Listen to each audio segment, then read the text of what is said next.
There's a guy there with a whole plate of biscuits. He's doing well. Соответственно, продолжаем. Надеюсь, все успели взять, попить, покушать или перекусить что-то. Okay. So, just quickly before we look at the first piece of software, there are some certification courses, training courses, which allow you to become certified users for SoundGrid. This is not just for DiGiGrid, but for SoundGrid in general. There is currently SoundGrid 101 on the Waves website.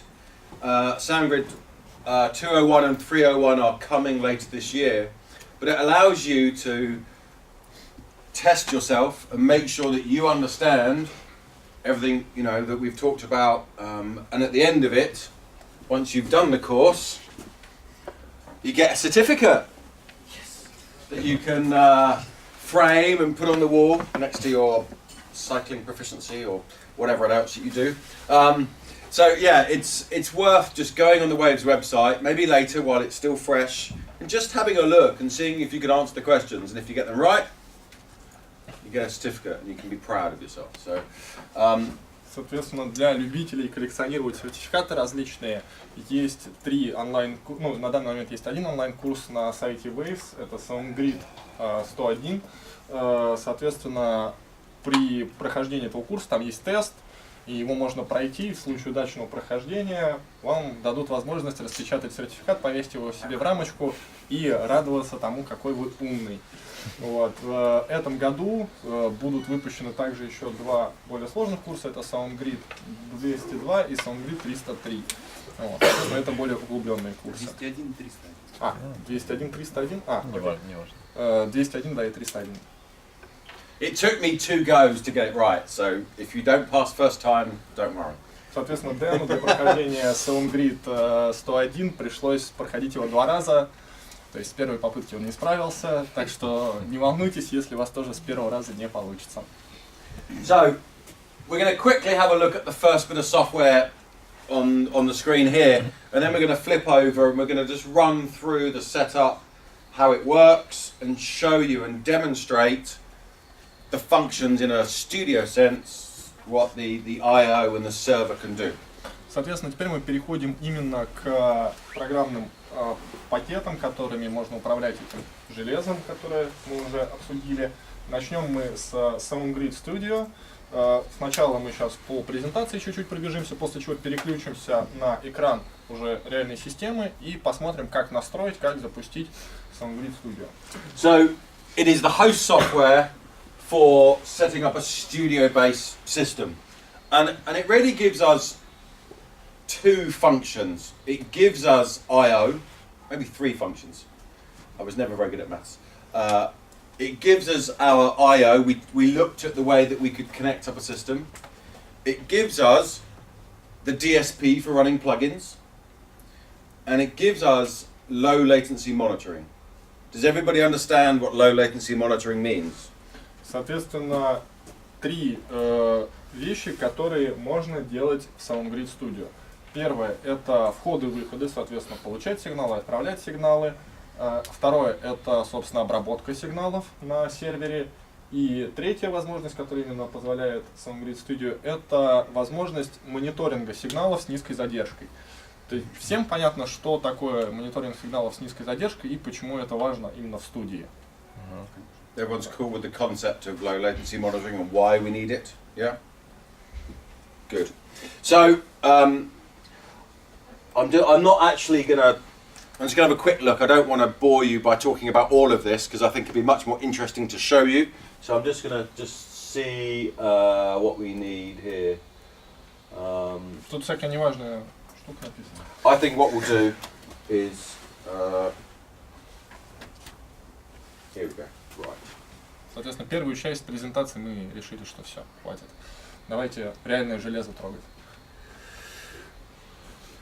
So, I'm going to talk you through this application very quickly on how we set it up, the functions it provides, and then we're going to go into Pro Tools and I'll show you what it actually means in the real world in terms of DSP and latency.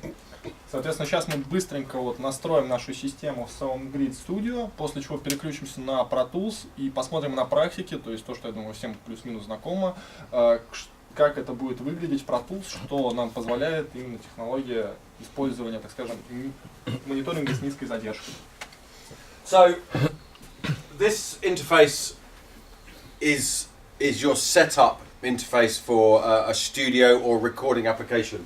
Actually, if you were just recording using an MGB, this is the program that you would use to configure, to set up your recording device. But in the studio, it also allows us to manage the DSP, the I/O, and some of those studio-style functions. Соответственно, SoundGrid Studio — это программа, в которой мы настраиваем, как я уже говорил, входы и выходы и обработку DSP. Например, если бы вы использовали интерфейс MGB для соединения с MADI только для записи, опять же таки, вы бы использовали программное обеспечение SoundGrid Studio для настройки этой самой записи. So, a couple of sort of bits around it really. We're talking about networked audio, so we have to tell the software where to look for our networked audio connection. So if you have a Mac that has 2 network ports, you would come into here and you just drop it down and pick the network port that is connected to your hardware that you have. Соответственно, первое, что нам необходимо сделать, это выбрать сетевой интерфейс, по которому наш компьютер подключен к системе SoundGrid.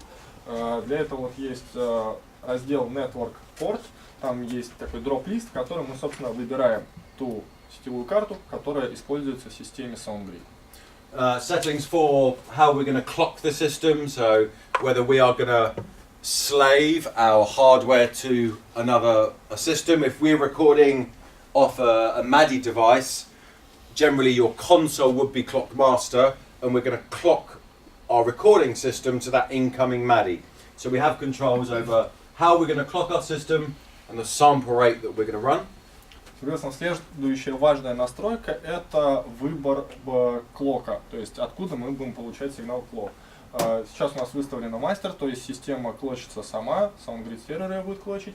Можно выбрать, допустим, в случае, опять же таки, записи по MADI, правильнее будет назначить консоль мастером и клочить уже нашу SoundGrid систему от нашей консоли по MADI в режиме Slave, соответственно. And then the interface breaks down into 3 sections that we're going to use. Rack A is our hardware interfaces. These are our I/O devices. In this software, we can support up to 8 physical interfaces. So you could have one in the control room, one in your live room, one into the vocal booth, however you want to divide it up, but 8 hardware devices. Соответственно, первый вот столбец, который с синеньким заголовком, Rack A, это устройство интерфейсов входов и выходов. Их может быть не более 8 в системе. Соответственно, вы их можете расположить в разных местах, но их не более 8. Rack B is called software I/O devices. Actually, what we're talking about here is computers on the network. So we can support up to 8 computers simultaneously on the same network. Соответственно, следующий столбец с зеленым заголовком Rack B — это, так скажем, программные устройства в нашей сети, программные входы-выходы в нашей сети. Это, по большому счету, ноутбуки и компьютеры, которые подключены в нашу сеть и могут воспроизводить сигналы или вести их запись. There aren't many instances when you'd probably want to run 8 computers. Normally, 2 for redundant recording. But there are situations where maybe 3 or 4 computers are used, but rarely 8. Ну, соответственно, опять же, компьютеров в сети может быть не более 8, вот именно, так скажем, программных устройств входов-выходов. Обычно это 2, то есть, когда у нас именно то, что мы уже обсуждали, задача стоит записи одновременной, чтобы отказоустойчивый. Вот. Ну, может быть, там 3-4, редко больше используется.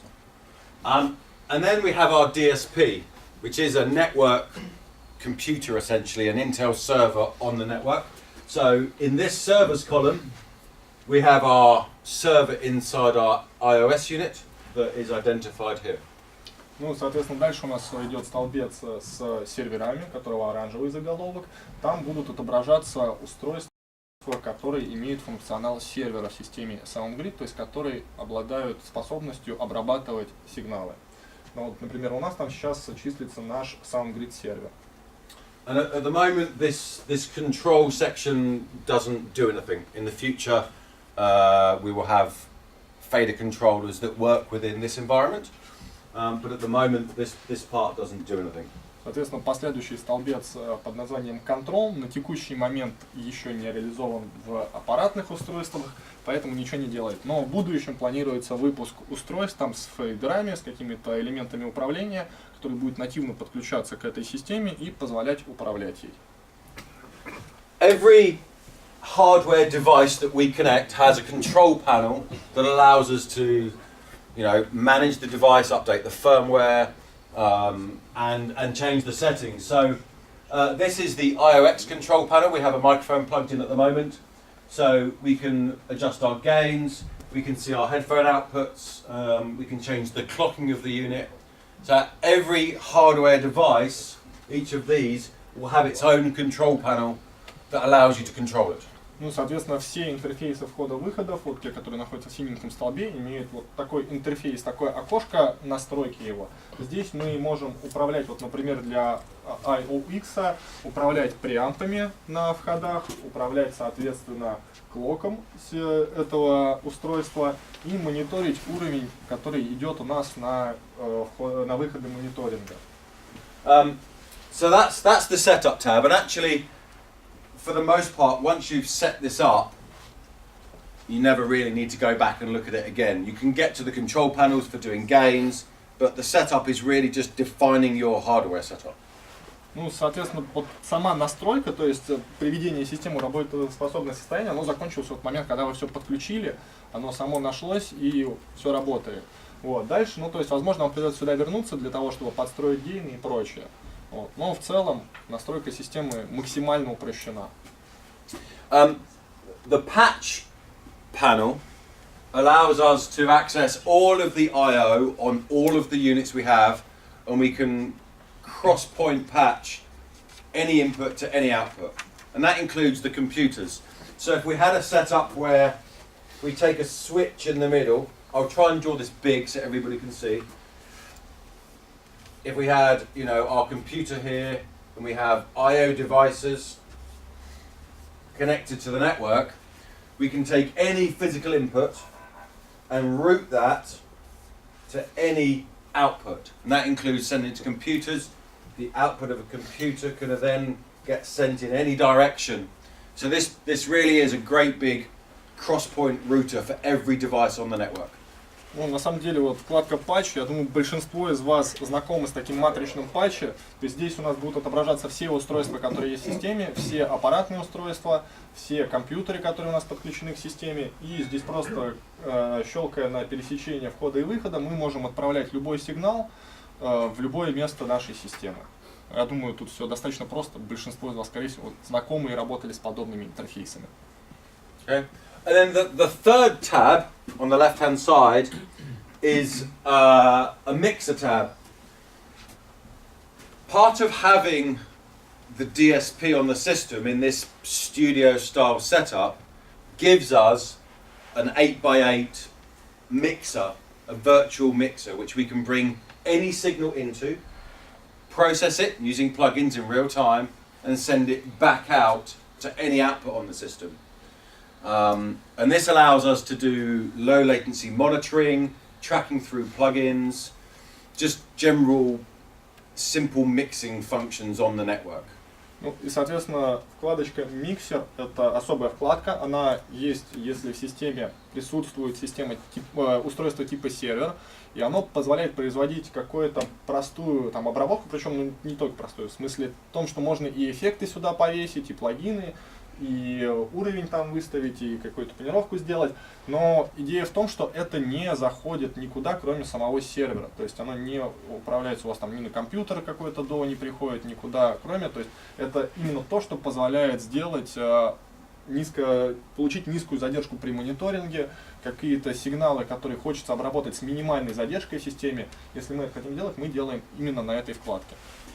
So if I just bring this up so everyone can see, if we think of these as input channels on the mixer, on this virtual mixer, we can bring any signal in, make these mono or stereo, and then we can, in these plug-in slots, we can access any of our compatible Waves, Sonox, Plug-in Alliance plugins, insert them into the signal path, and then take the output of this channel and send it to any destination. Соответственно, мы можем назначить на вход любого из этих 8 каналов любой вход нашей системы, здесь провести какую-то обработку. Все каналы могут быть стерео, то есть моно, стерео, тут не важно. Вот. После чего у нас выход этого канала появится вот в том матрице патча, который мы видели до этого. И мы можем напрямую сразу в этой системе этот обработанный канал куда-то еще отправить. Я вижу, что тут только 8 плагинов на каждый канал, возможно. Да, 8 плагинов на каждый канал, это не только тут, но это еще будем обсуждать. Okay. You'll see up here a little DSP meter that shows us how hard the server, the DSP, is working. So this is working quite hard. This only, remember, has the smallest server inside it. So we're running 64 channels of plugins in Pro Tools, all being processed by our server. So you can see we're within that. Our voice count, we're using all 64 DSP voices that we have. And the sound grid little indication here shows we have a valid network. It's all up and working. Соответственно, вот в правом верхнем углу у нас самый правый указатель — это загруженность нашего DSP процессора. Так как у нас здесь сервер с самым слабым i3 процессором, то, соответственно, даже то, что у нас там сейчас загружено, уже так значительно его нагрузило, как можно видеть. Дальше у нас идет количество используемых войсов в системе. Это термин вейвзовский. Я думаю, если кто-то хочет, можно на сайте Waze про это подробно почитать. И следующая зеленая индикация с надписью WSG — это то, что наша система, именно вот сетевая инфраструктура, то есть свечи, кабеля, все в порядке, все устройства работают, все нормально.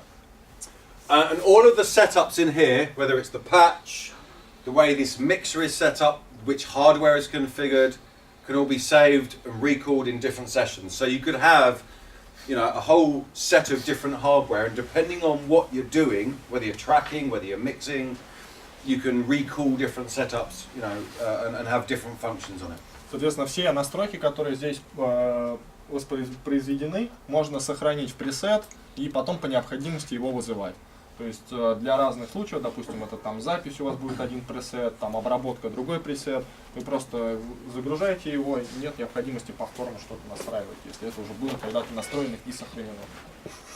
Okay, so I'm going to close this window down. The program will still be running in the background, but I'm just going to close these windows down and switch over to a Pro Tools session. Соответственно, сейчас вот мы закроем программу SoundGrid Studio, она будет продолжать работать в фоновом режиме, и загрузим Pro Tools и запустим, соответственно, нашу So we've got this. I'm not going to dance or sing. So we've got this. It's actually quite. Where's my mouse? It's actually quite a large Pro Tools session going at the moment.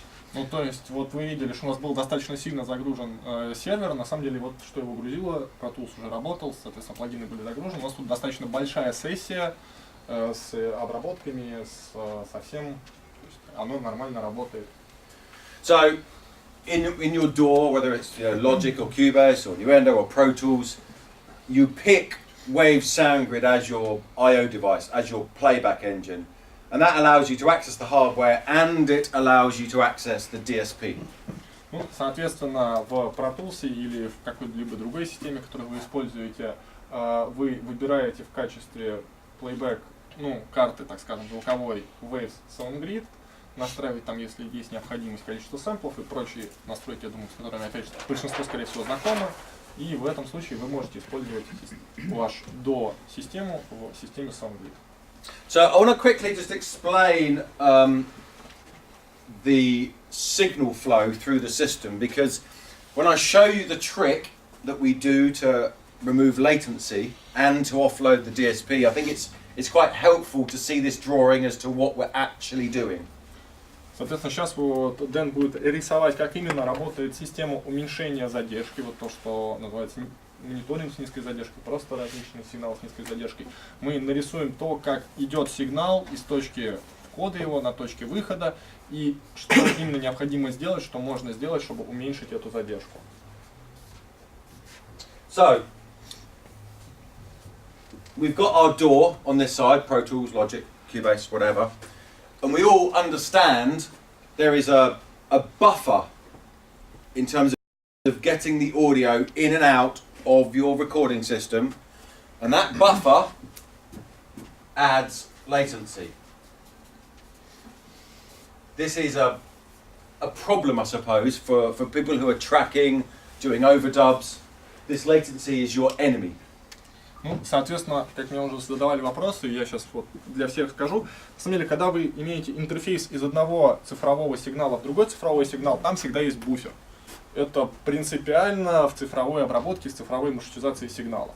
Соответственно, ваш компьютер, на котором запущен какой-либо DAW, неважно, это Pro Tools, Cubase, Logic, он также имеет буфер по входу, потому что то представление сигналов, которым оперирует, соответственно, DAW, оно отличается от того, что ему приходит по Ethernet от SoundGrid. Соответственно, необходимо его преобразовать, для этого нужен буфер. Вот. И именно этот буфер, причем, как мы могли видеть, там у нас сейчас стоит буфер в 512 сэмплов. Вот именно в Pro Tools. Can you open it? Yeah. Вот. 512 сэмплов. Можно посчитать какая-то задержка, зная частоту дискретизации, соответственно. То есть у нас один сэмпл это 1 делить на частоту дискретизации будет задержка. Соответственно, умножаем, делим 512 на 48 кГц и имеем какую-то некоторую задержку. Вполне себе значимую на самом деле. Вот.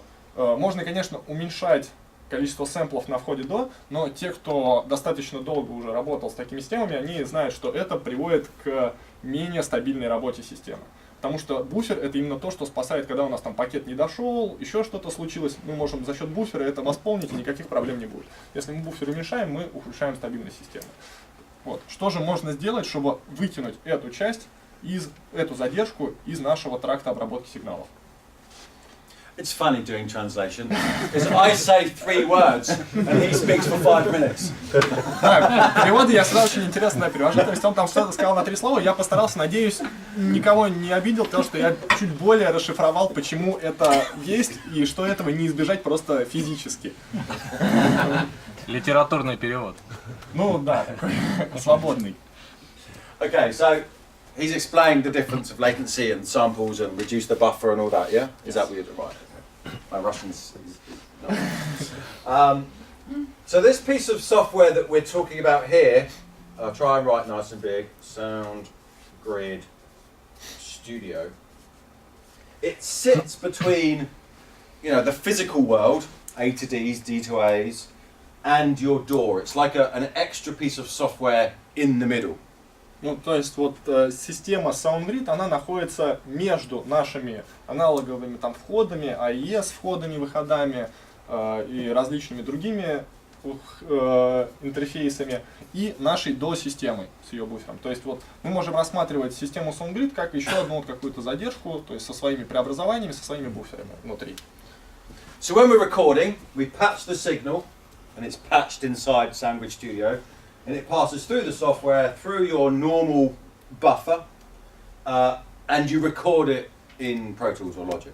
Ну, соответственно, когда мы делаем запись, мы маршрутизуем сигнал в нашей SoundGrid Studio, то, что мы уже посмотрели, отправляем его на ноутбук, соответственно, там буфер нашей DAW-системы, и происходит запись. And of course, when we play back, the same thing happens in reverse. The audio passes out of your DAW, through your buffer, so we've got 2 buffers potentially here, back through the software and out and we hear it. Ну, соответственно, при воспроизведении какого-либо звукового файла с компьютера сигнал проходит обратный путь. То есть на компьютере, потом буфер по выходу из компьютера, дальше SoundGrid система и на выход на наши... Борис, громче можешь? Просят, Хорошо, могу, да. You caught me sniffing the pens. Yeah. So that's our basic setup. So now we're going to add to this the bits that DiGiGrid does, the DSP, the latency things. Соответственно, вот это то, что в принципе можно реализовать не только на SoundGrid. Данная система может работать так же. А теперь мы перейдем к той части, которая именно отличает SoundGrid во многом от остальных систем цифровой такой передачи звука. So the first bit, plug-in processing. Normally in a Pro Tools session or a DAW, you would come to your channel and then you would come in here and you would pick whichever plugin you wanted natively. And that plugin is processed by your computer. Соответственно, при использовании Dante сетей и каких-либо других, вы бы, если хотели добавить плагин, вы бы в DAW-системе выбрали слот для плагина, выбрали бы там плагин, его включили, и этот плагин бы обрабатывался на вашем ноутбуке или компьютере. Instead of doing that, we're going to use a special plugin from Waves called Studio Rack. Вместо этого мы будем при работе с SoundGrid системой использовать особый плагин, называемый Studio Rack. So this is a free plugin from Waves, which allows you on a single, let me move this over a bit. So we have a single insert in Pro Tools, our DAW, and that plugin allows us within this one insert here to build a chain of up to 8 plugins. Соответственно, мы можем выбрать этот плагин Studio Rack на инсерте какого-то канала. Тогда у нас откроется этот плагин, он бесплатный на сайте Waves. У нас будет интерфейс, которым мы можем на системе SoundGrid, на SoundGrid сервере в один этот инсерт добавить до 8 плагинов внутри SoundGrid сервера именно обработки. So even if you don't have a server and you run Waves plugins, you can still do this and use this plugin chainer natively on your computer. Not with a server, but natively. Соответственно, даже если у вас в системе нету сервера, вы можете использовать этот плагин, но он также будет обрабатываться внутри вашего компьютера или ноутбука. If we have a server attached, this menu up here allows us to take this rack of processing and move it off our computer onto our server. А вот если у нас в системе есть сервер для обработки сигналов, мы можем вот на выпадающем списке процессинг выбрать, соответственно, SoundGrid и перенести обработку этих плагинов с нашего компьютера на, собственно, сервер. So here's our Studio Rack plugin, if you can see my little drawing. So this Studio Rack hosts up to 8 plugins, and then we can choose to do it locally here, or we can take that, and this is our DSP, we can put it into our DSP engine, which saves the computer. It makes the computer run better maybe, or more channels, or whatever, but we're saving on computer power and moving that plug-in processing into our DSP. Соответственно, мы можем выбирать, если у нас есть сервер, DSP-сервер в системе, мы можем выбирать, где будет располагаться обработка этого плагина. Локально на нашем компьютере или же на сервере. Вот, соответственно, если на компьютере она запущена, то вот плагин у нас будет находиться вот в этой точке цепи. Если мы отправили ее на SoundGrid сервер, соответственно, она переносится сюда. Первое, что нам это позволяет, это снижает нагрузку на процессор на нашем компьютере, потому что теперь ему не нужно заниматься обработкой сигналов. And we can do this 64 times. So 64 mono or 32 stereo or division in between channels out of our DAW can host this plugin and use the DSP. Ну, соответственно, про войсы, то, что это мы можем 64 раза, то есть 64 по 8 плагинов таких перенести на наш DSP-процессор, соответственно. Либо 32, если они все стерео. Либо что-то посередине, когда часть стерео, часть моно. So to demonstrate, up here, this menu here allows us to switch this rack of processing between our computer and our DSP, and we can switch them one at a time, or we can switch them all between SoundGrid and local processing. Соответственно, вот выпадающий список, про который мы раньше говорили, где можно выбрать, где будет обрабатываться. Мы можем там только эту линейку, только этот voice отправить на наш компьютер или на SoundGrid сервер, или применить это ко всем сразу линейкам, то есть ко всем 64. So if I switch them all back to local processing, away from the server, if you watch up here in the system usage, you'll see what happens when I make them all local. Ну, соответственно, можно вот сейчас мы сделаем их все локально, они все будут обрабатываться на ноутбуке, и мы будем следить вот за использованием процессорного времени на нашем ноутбуке. Как видим, сейчас оно мало. It takes just like a moment to, there we go. So, Вот, да, соответственно, прошло время, теперь вот у нас все плагины обрабатываются на ноутбуке. so that's now all local processing. The server's not being used at all. And again, if I do the same thing and go back, switch all to SoundGrid, if you watch the system usage as it transfers all of those plugins onto the server, you'll see the system usage drop down. It just takes again a minute. Ну и, соответственно, мы можем переключиться обратно и проследить, как это разгрузит наш ноутбук. Ну да, это занимает некоторое время. Yeah.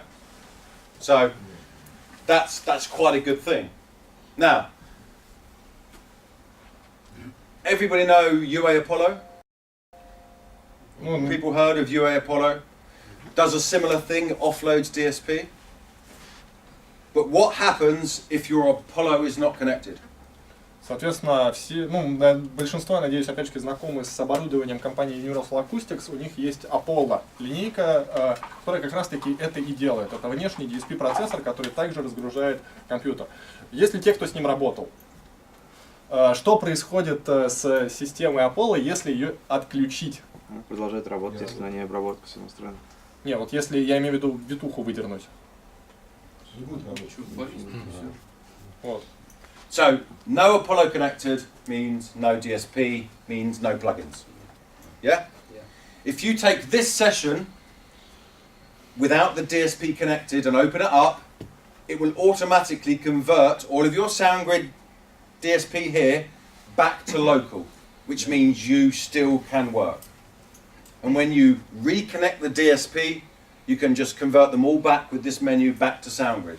So it gives you flexibility to have the DSP when you're in your studio, take your laptop away, sit on an aeroplane, open the session, and still be able to hear the sound and still, change the plugins and work like you would in the studio. Соответственно, здесь немножко другой подход. Если у вас нету сервера в системе, плагины все еще будут обрабатываться, они могут обрабатываться локально на ноутбуке. То есть, когда вы в студии, вы подключаетесь к серверу, обрабатываете плагины на сервере, у вас разгружен ноутбук, потом мы еще про задержки поговорим, все отлично работает. Вы в самолете, лететь 8 часов для Владивостока, есть время поработать, опять же таки надеваем наушники, загружаем сессию, все плагины продолжают работать, но обрабатываются на ноутбуке. Okay. Да, конечно. А он автоматически переключает? So, is it automatically transfers if you disconnect the server? So if you disconnect the server and open the session, it will automatically make them all local for you. Yes. Thanks. If the session is running? Yeah, if the session is running, I think it does a similar thing. I mean, I wouldn't necessarily encourage people just to disconnect the server, but in principle, yes, it's the same type of process. Соответственно, если сессия не загружена... А? Not now, no, not in front of you guys. Why? Соответственно, если это происходит до загрузки сессии, то в момент загрузки сессии оно переключится на локал автоматически, это прям точно и однозначно. В режиме, если система запущена и идет обработка, Дэн сказал, что теоретически эта возможность в систему заложена, но это не является, так скажем, основной возможностью, то есть не нужно это постоянно использовать, это, так скажем, критичные ситуации. Есть вероятность, что оно заработает. Вот. Чтобы не опозориться, мы не будем сейчас пробовать демонстрировать на всякий случай, но можете, если опять-таки дома хотите попробовать, но опять-таки этим не нужно постоянно делать. Это не штатная, не сильно штатная возможность. Вот. Но все равно возможность использовать просто локальную обработку, ноутбучную, как я уже привел пример, это тоже полезно.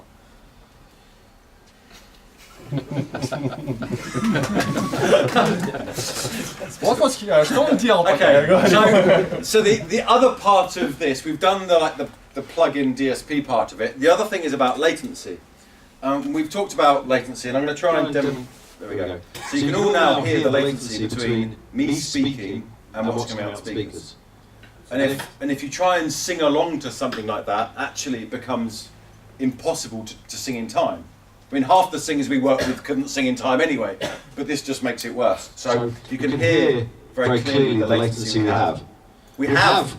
You can hear the plugins, but it's even difficult to talk with this latency. Ну, соответственно, вот сейчас у нас запущена как раз-таки локальная обработка на ноутбуке.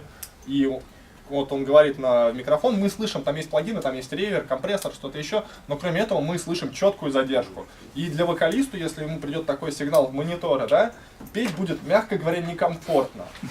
Скорее всего, он петь не будет с таким мониторингом.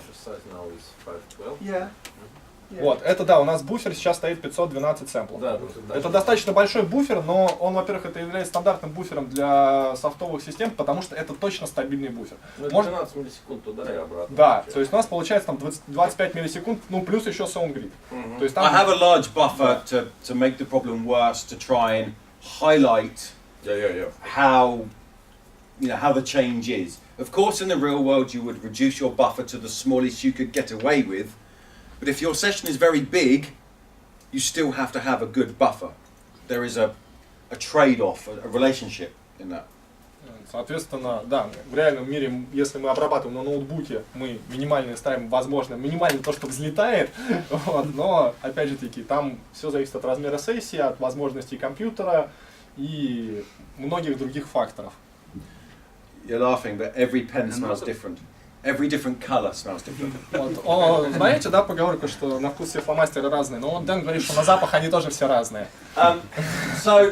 So that latency problem that we have at the moment, this latency problem, is really down to this buffer here. So what we can do, we can sort of cheat, and we can hijack the sound here in DSP, pass it through the DSP with the plugins, and send it back out here, so we've taken this buffer out of the loop. Which means that we potentially could lose 5 to 10 milliseconds worth of latency out of our system. Ну, соответственно, самое длинное место в нашей задержке это как раз вот буферы в нашей DO-системе, которая у нас 512 сэмплов. Но даже если вы поставите их 32, это даст вам задержку что-то типа 3 миллисекунд, насколько я помню, так в прикидку.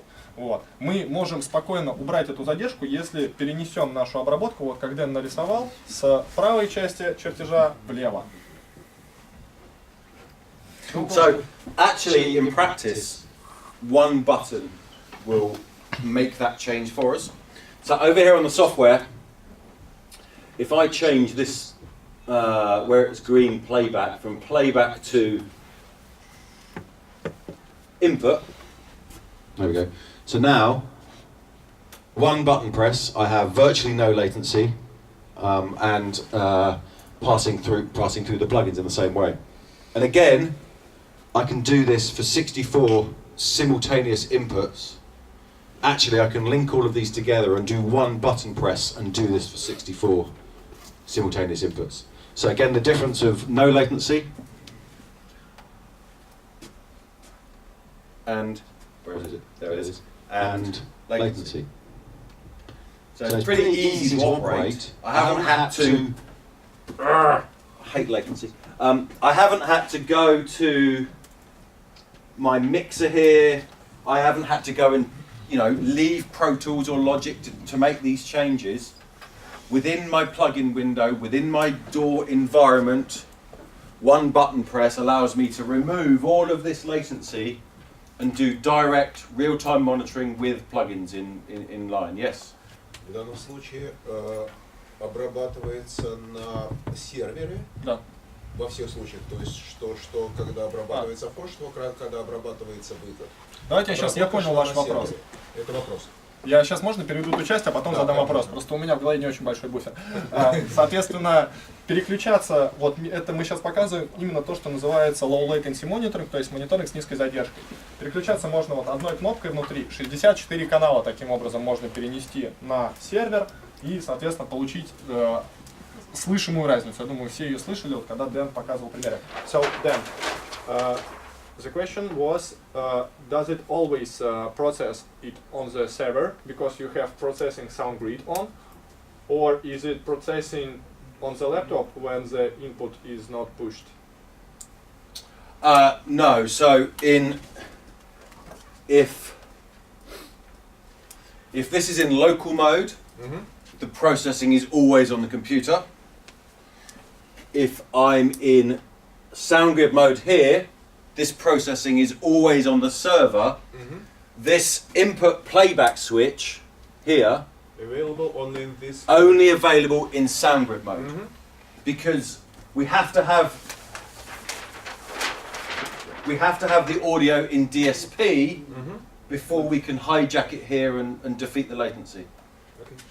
Соответственно, обработка всегда происходит там, где указана обработка, но вот именно опция быстрого, так скажем, вот, уменьшения задержки, она доступна только... При мониторинге. Ну, можно для разных задач использовать, просто как бы... Тут суть в том, что на компьютер, конечно, он вам не даст этого эффекта. Вот при записи вы не получите, потому что у вас все равно на компьютере будет буфер, то, что я изначально достаточно подробно рассказал. Но вот если у вас все сигналы, есть сигналы, которые заходят в систему и выходят из системы, минуя любые компьютеры, вы можете использовать эту функцию. А вот эта кнопка с зеленого на оранжевый, она переключает только конкретный этот самый 8 каналов, или это на все сразу 64? So this button is only for one channel or for all? Okay, so I can link together studio racks. So all of these studio racks could be linked together, and I can affect them all, or I can affect them one at a time. Соответственно, вот в этом режиме у нас кнопка один канал переключает, но можно слинковать с Studio Rack, наши плагины, которые мы вставляли, вот, которые обработка саундгридовская, и тогда это будет, соответственно, действовать на все слинкованные. Сейчас он попробует это продемонстрировать.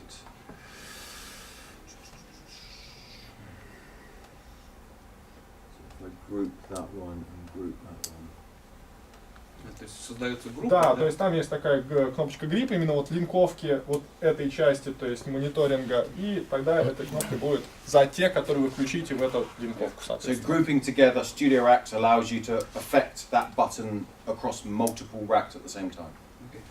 Линкуется по 8 или линкуется глобально? Нет, по выбранному. То есть вот там нужно нажать grip, потом там нажать grip. How many groups we have? Only one? There's currently one group. In the future we'll be able to predefine set channels to be part of groups, but at the moment it is one group. То есть на данный момент вот есть одна группа членов, которые можно быть, можно не быть, за которую эта кнопка будет переключать все, которые там находятся. В последующем планируется добавить несколько различных групп, которыми можно быть разными участниками. То есть там первый, второй, третий, но это в дальнейшем.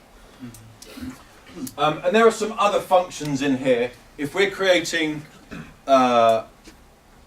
foldback mixers for multiple musicians, we can actually here, as part of this, in this mixer, generate multiple outputs. And again, in the software, without leaving Pro Tools, this little sends panel here allows us to control for this one input which aux sends it goes to, essentially, which outputs it's going to. So we can build up a monitor mix within Pro Tools for multiple musicians, all within this one plugin interface.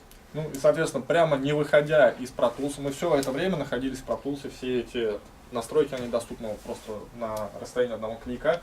Есть также возможность набрать, соответственно, мониторинговые миксы. Вот мы прямо выбираем канал, открываем, соответственно, мониторинг Sense, и мы можем на AUX его подать, не подать, уровень определить, соответственно, постфейд, префейд определить. Это все удобно, не нужно никуда идти, прямо все делается в нашей DO-системе, там Pro Tools, Logic, неважно где. Ну, имеется в виду, не задействуя шины Pro Tools, Да, без необходимости создавания. Это в обход идет шин. Ну, это по большому счету шины Pro Tools, которые находятся внутри SoundGrid сервера. То есть, ну, А корректно Pro Tools вычисляет задержку, ну, которую потом компенсирует вместе с SoundGrid сервером? okay. So if we turn on the latency compensation in Pro Tools, will it work correctly with SoundGrid? I don't know what I've got set up at the moment. So I have delay compensation switched on, but I'm not using the low latency monitoring mode in Pro Tools.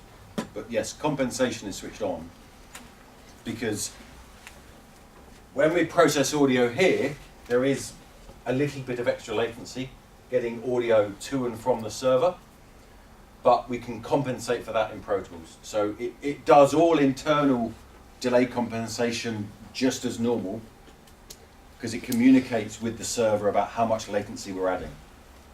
Ну, соответственно, да, Pro Tools доступна информация по поводу задержки в системе, и опция будет нормально в Pro Tools заработать, если у вас есть каналы, которые не используют. Ну, соответственно, как бы компенсация Pro Tools работает следующим образом. Она задерживает все, что шло быстрее вот, до того, что шло дольше всего. Вот. Ну, она будет работать как обычно. And we can see within this interface how much latency these plugins are adding. I mean, I have 0 latency plugins, but if I come in here, соответственно, прямо в интерфейсе, вот там внизу есть такая rack latency 0 миллисекунд, потому что у нас тут легкие плагинчики висят, которые никакой задержки не добавляют. So I've put a C6 with sidechain in, and now we can see where our latency is coming from. But again, all of that is communicated back to Pro Tools for delay compensation. Ну, соответственно, вот сейчас Дэн добавил плагин компрессора с сайдчейном, который добавил у нас буфер 64 миллисекунды, там это 64 сэмпла, 1,5 миллисекунды, там это было написано. И, соответственно, эту информацию Pro Tools, как видим, ну, потому что мы сейчас в окне Pro Tools находимся, он получил, и он может учитывать и учитывает при включении опции Delay Latency Compensation. Yeah. So in real terms, this is giving you sort of Pro Tools HD performance, DSP, and very low latency with plugins for much less money than a full HD system. То есть в некотором смысле мы и получили дешевую версию для бедняков системы Pro Tools HD. То есть у нас есть до Pro Tools, которым этим всем управляет, есть какой-то набор, не совсем такой шкаф, как там, вот, с обработками, и это все обрабатывается там, соответственно, низкая задержка, удобство управления, то есть нам не нужно никакой там дополнительные окна открывать, переключаться, все в одном месте делается, все удобно. Но за намного, ну, я думаю, люди знают, сколько стоит Pro Tools HD, как бы, эта система дешевле.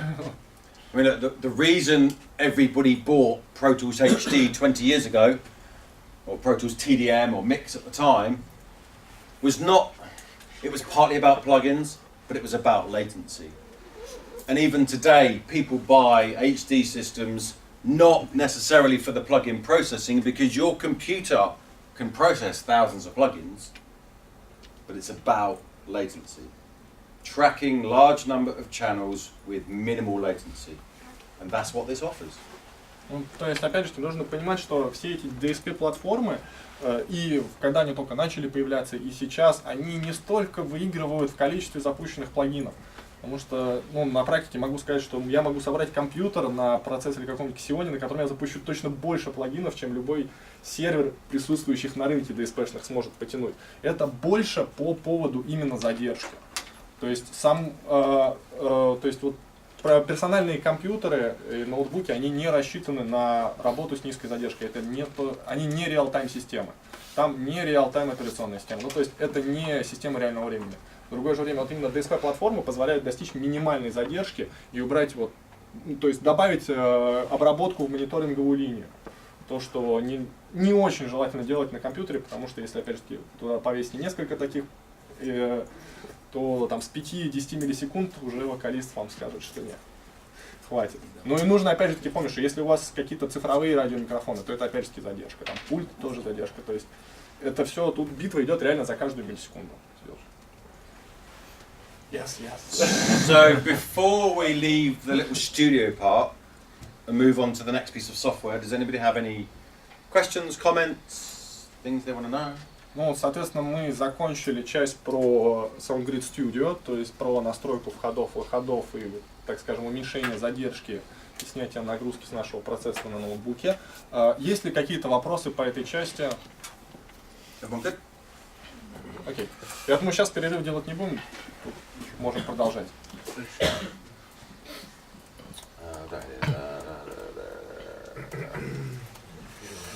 Right.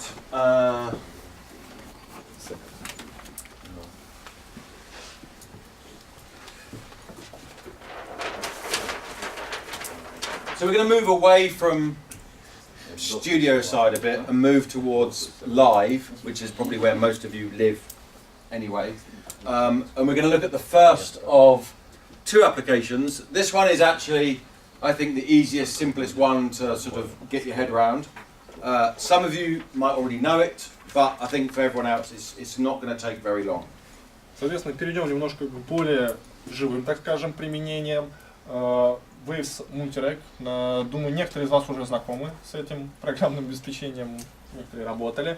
Оно достаточно простое, поэтому сейчас мы постараемся максимально быстренько, понятно, опять же таки. Если есть какие-то вопросы будут, то задавайте, потому что это вот Multirec это самое широко используемое, наверное, решение на текущий момент в мире. I'm actually just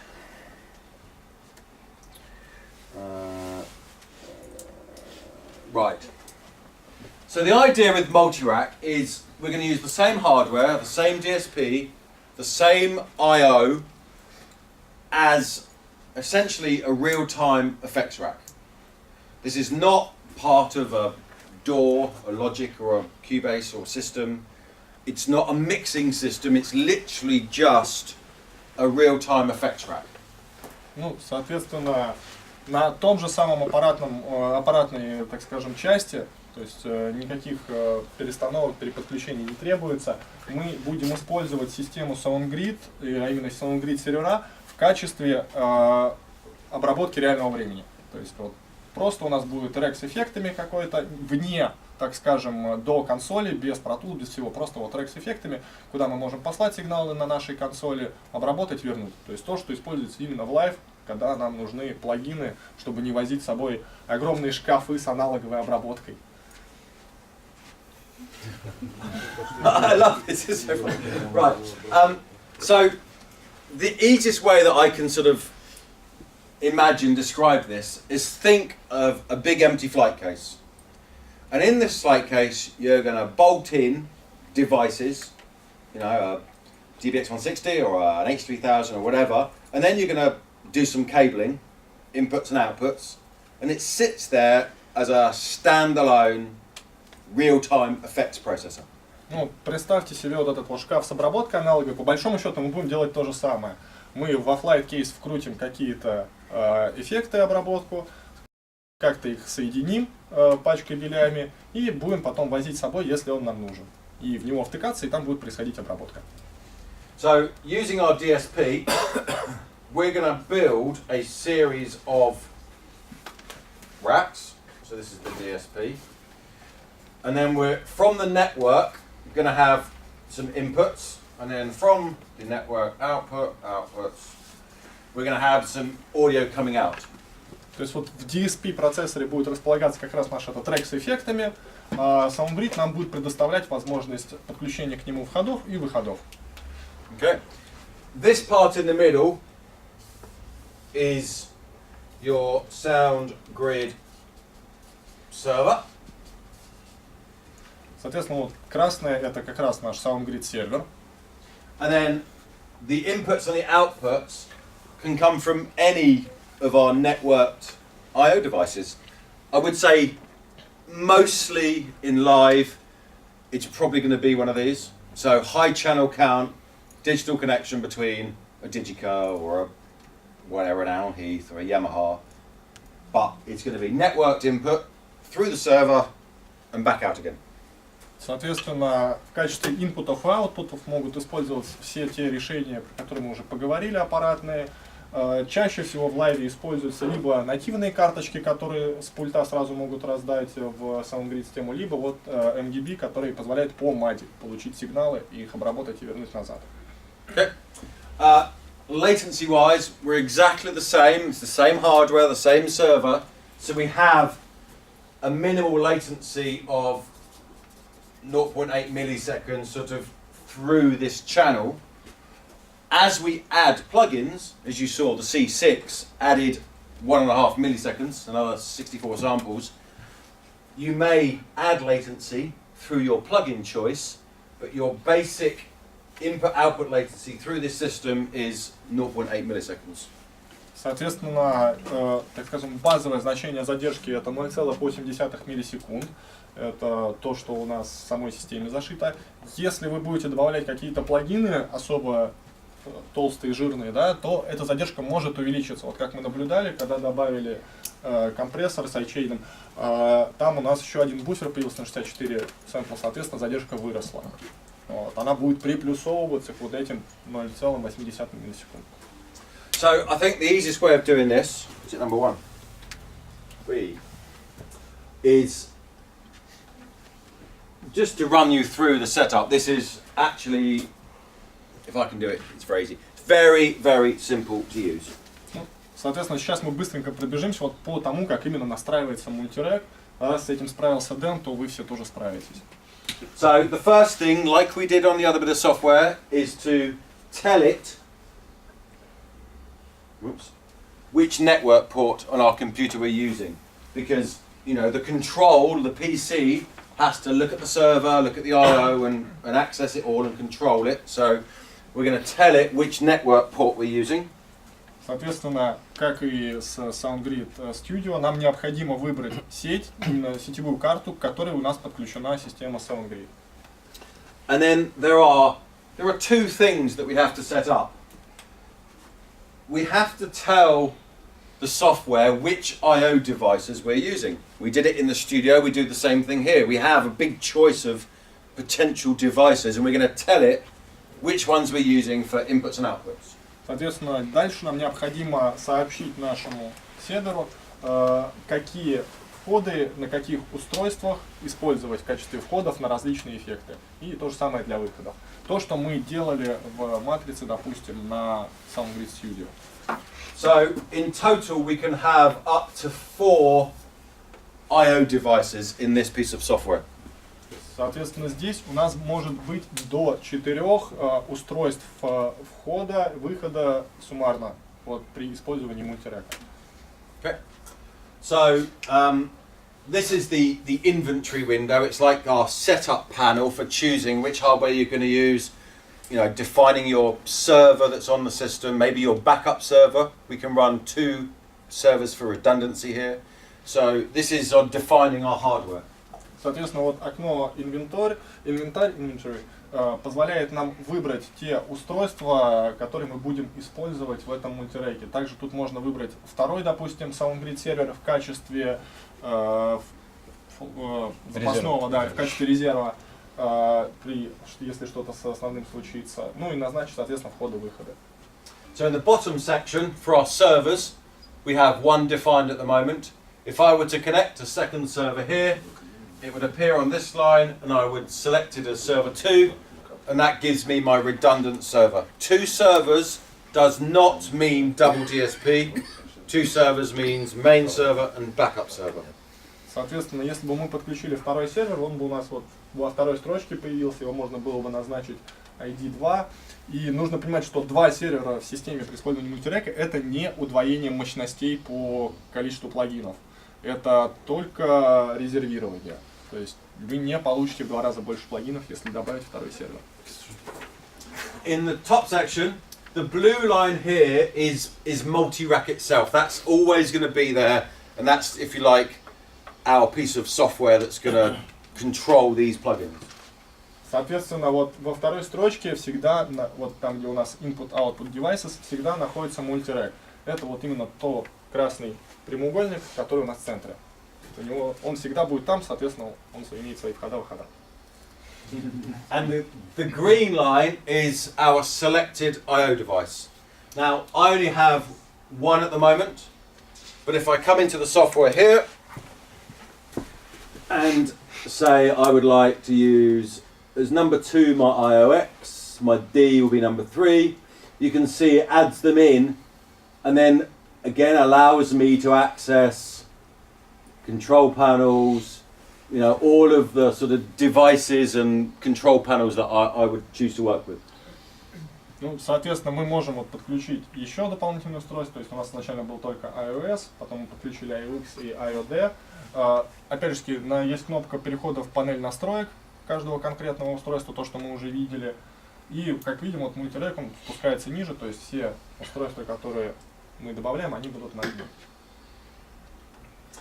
The other part of the setup is our connections panel. And this is like our patch bay of connecting physical inputs and physical outputs to multi-rack so that we know in which order the signals will appear. It defines that input-output patch. Ну, соответственно, следующая часть, которую нам нужно настроить, это как раз-таки патч между нашим реком и его выходами и другими устройствами. Ну вот, открываем окно SoundGrid Connections, и там мы это можем сделать. So at the moment I have the iOS coming in with 8 channels going to multi-rack, multi-rack being my processing engine, and then the outputs from multi-rack coming back to the 8 outputs on the iOS. So it's a different way of looking at the patch, but the same thing is true. We're making audio connections between the physical hardware and the processing software. Соответственно, здесь это выглядит немножко по-другому, как в предыдущий раз, но по большому счету вот у нас есть iOS сервер, у него есть 8 каналов, мы их отдаем на мультирек, с мультирека 8 выходов забираем и отдаем обратно на iOS сервер. То есть я надеюсь, что тут понятно, в принципе, что происходит в этом окне.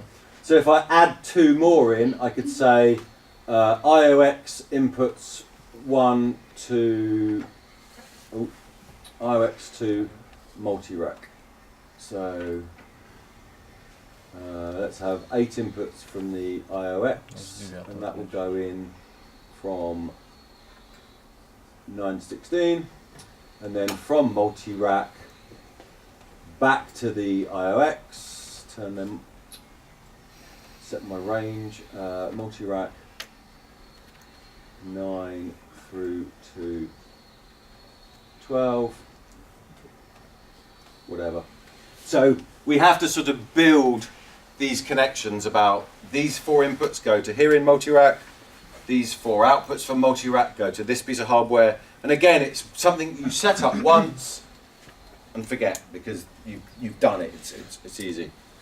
Соответственно, вот мы добавили в этот патч наш iOX и с 1 по 8 каналы направили на мультирековский канал с 9 по 16, потому что первые 8 у нас заняты iOS. Дальше мы с мультирека 9 по 12 каналы, его выхода, отправили, соответственно, на наш iOX. Всем понятно, да, что произошло? Как это? Да. Можно, соответственно, попутный вопрос. Но эта история вся похожа на Dante Patch, многим понятно. А возможно ли отдельно сохранять именно вот эту конфигурацию? Ну, опять-таки, подобно Dante Patch. Can we just save only this part of the configuration?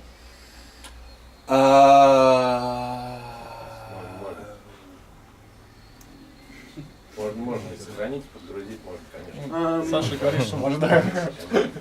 Okay, we already have an answer from the auditory. I'll just go home, shall I? I'd like to come up here and what was the answer? No? Yes. Yes? You can save it in a file and load it. Oh, okay. Up here. Да когда нет времени разбираться, что там произошло, куда назначилось, что слетело, то надо как-то быстро же поднять систему. That's not really saving the patch, that's saving the session. Just the page. I'll show you.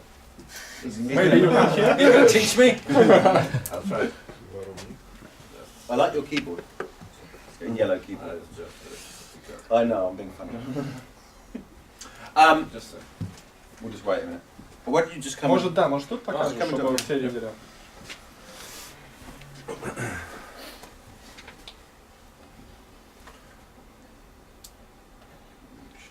Where do you save it in there? Oh.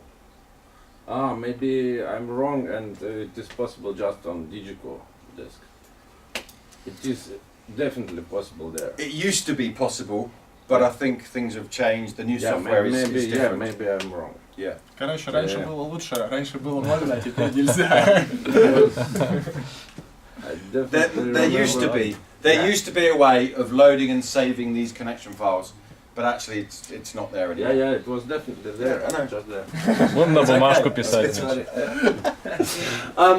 So having defined our hardware and done our patch, now we're sort of in the easy bit, if you like. Ну, соответственно, мы со сложной частью закончили, теперь у нас простая часть. So we add racks to this sort of virtual flight case, if you like, and we can choose the input format and the output format in advance, or once we get there we can change them too. So this supports everything from mono up to 7.1 surround sound in every rack. So for broadcasters who are working in surround, it's quite a handy processing tool. Соответственно, дальше вот мы добавляем наши устройства, ну, то есть количество слотов рэк, причем сразу можем сказать, сколько входов, ну, то есть какого типа этот слот. То есть это может быть моно, стерео и так до 7.1. То есть как бы full surround, который очень удобен при использовании мультирека в бродкасте, например, где достаточно популярный формат и работает именно 7.1. So I've created 8 mono racks. Let me just make this a little bit. В последующем можно, соответственно, поменять тип юнита, переключать на моно, стерео, куда хотите. So now, sorry, Boris, I'm going to run around. No problem. So now I have an input patch section where I'm just going to pick the physical input I want to use for each given rack. On the output side, I'm going to do the same, where I'm going to send it. And again, this part in the middle, I'm just going to put my plugins in and choose my processing, just like we did in Studio Rack. Ну, соответственно, вот слева мы выбираем, что у нас входит в этот канал обработки. Справа выбираем, куда этот канал обработки выходит. А посередине мы можем добавлять сами плагины, которые, собственно, будут обрабатывать канал. So here I could say I'm going to have an iOS mono input, and on the output side, it's patched it to the same output, but I could actually choose to send that, anywhere within the defined hardware. Соответственно, когда мы выбрали вход, по умолчанию выходом назначился выход, соответствующий этому входу. Но можно отправить его куда вам хочется, то есть никакого ограничения тут нет. Again, if I go surround sound, here we've got full DTS inputs here, so I've got a surround meter. And on the output side, I can use that as either an upmix or a downmix tool. So I can take 7.1 input and maybe take quad output, and it will perform, surround, mono, upmix, downmix rules within this processing rack as well. Соответственно, можно на вход назначить, допустим, 7.1, а на выход назначить систему quad или стерео, и произойдет, или наоборот повысить, и произойдет автоматическое преобразование, обработка, то есть суммирование правильных каналов, то есть upshift, downshift тут работает хорошо и правильно. So there's all sorts of options. The plugins themselves, exactly the same as we've done with other things. You build a chain of plugins. Ну, соответственно, мы добавляем плагины, которые будут у нас обрабатывать первый. I can reorder them by dragging them in the rack. Можно их переставлять просто перетаскиванием. Sidechain input from any of our hardware. Соответственно, можно назначить sidechain вход из любой точки, которая у нас настроена. And again, I can access details like latency, CPU usage, all of those sort of basic management functions of the processing itself. Ну и, соответственно, можно увидеть, какую задержку у нас имеет канал, можно увидеть потребление ресурсов процессора этим каналом. So that bit's really easy. They're just racks, patch an input, patch an output, put some processing in, off you go. There's really only one other function within. No, there's two other functions within this system, which I'm just going to talk about. one of them is about, again, latency management. If we take some inputs into here, and these inputs maybe are both coming from the drum kit, you want them, when they come out over here, to still be time aligned. Ну, соответственно, следующее. То есть вот эта часть была достаточно простой. Я думаю, тут перетаскивать, тыкать кнопочки, ничего сложного. Один раз сделаете и дальше разберетесь. Вот. Но есть еще одна важная опция, которая доступна. Допустим, у нас приходит с барабанной установки, у нас один барабан звучит с там 2 микрофонами. Вот.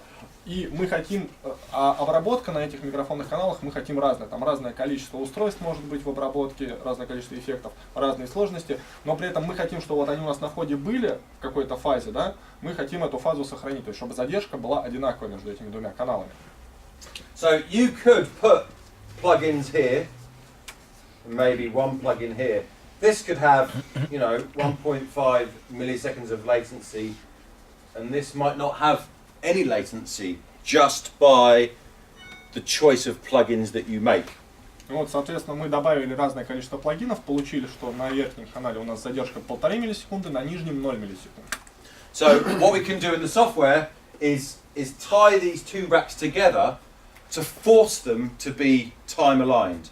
And what that actually does is adds artificial latency to whichever racks it has to add it to make sure that the timing from here to here is the same across those racks.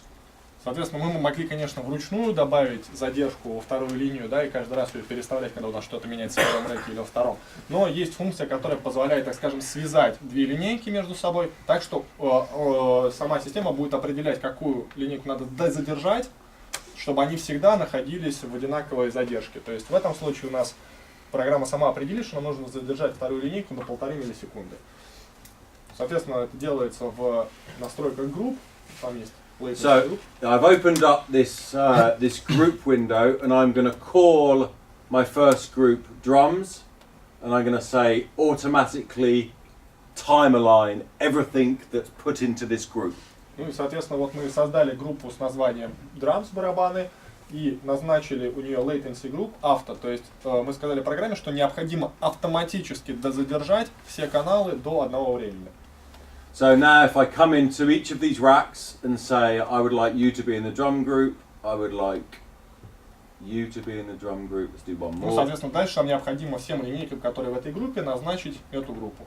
We know that this top rack has 64 samples of latency, and if we look at these empty racks, even with no processing, it's added the same latency figure to it, so that they are phase coherent. The timing across all of my group of racks is identical. And if you're inserting this across lots of channels of, a DiGiGo or whatever, you have to be able to manage the latency within these processors. Ну и, соответственно, мы добавили вот линейки, которые пустые, у которых нативная задержка 0 миллисекунд должна быть, но добавили их в одну группу с нашей верхней линейки. У нашей верхней линейки задержка 64 сэмпла, и как Дэн показывал, тут мы можем видеть, что тоже 64 сэмпла. Это на самом деле очень важно, когда у нас много каналов с пульта приходит на обработку, обрабатывается и уходит обратно на пульт. Нам нужно сохранять вот это вот соотношение фаз сигнала, потому что иначе микс можно очень просто рассыпать, а потом, если не знать, что произошло, то это и не вырулить как бы. Вот. Поэтому очень важно понимать, что все сигналы, то есть, особенно те, которые будут восприниматься как единый. Вот как я приводил пример, допустим, барабан, звучащийся 2 микрофонами. Там очень важно соотношение фаз между этими сигналами. Соотношение фаз между барабаном и вокалом не суть важно, то есть там можно это и не делать. Вот. Но нужно, что те сигналы, которые должны восприниматься едино, они должны быть все-таки задержаны одинаково и быть то, что называется когерентны по фазе. So that's latency management. There's one other function that multi-rack can perform, and actually this is very useful in some situations. Do people know the Dugan Auto Mix? Dan Dugan? Some of you do, some of you don't maybe. So Dan Dugan is an American guy who invented an auto mix function. on the output of every rack, so that's potentially 64 channels of outputs on this system, we can put, in this part, a 64 channel Dan Dugan Auto Mix plugin, which means the output of every rack feeds into Dugan, and then we can manage our Auto Mix function, which essentially is level management, you know, manually riding faders, so that if you had 4 people doing X Factor, do you have X Factor here? Or Нет. Russia's Got Talent, or Раньше готов. whatever, you have the judges sitting there. If you were manually doing it, you'd have to sit there and see who's speaking and drop the others down and push that one up and manually do it. Dugan takes care of that in real time, completely automatically. Ну, соответственно, следующая возможность, которая есть еще в мультиреке, это добавление так называемого автомикса Дэна Дугана. Это американский чувак, который придумал эту систему. Соответственно, оно позволяет в автоматическом режиме каналы какие-то прибирать, какие-то выводить. И, соответственно, вот все выходы с нашего река, их 64, мы можем отправить на этот автомиксер.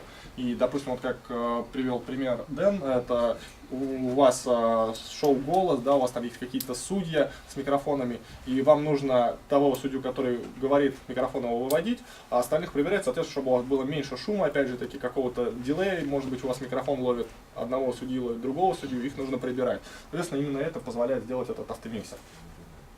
So, we can see here our 64 channels, 8 banks of 8 channels of auto mix.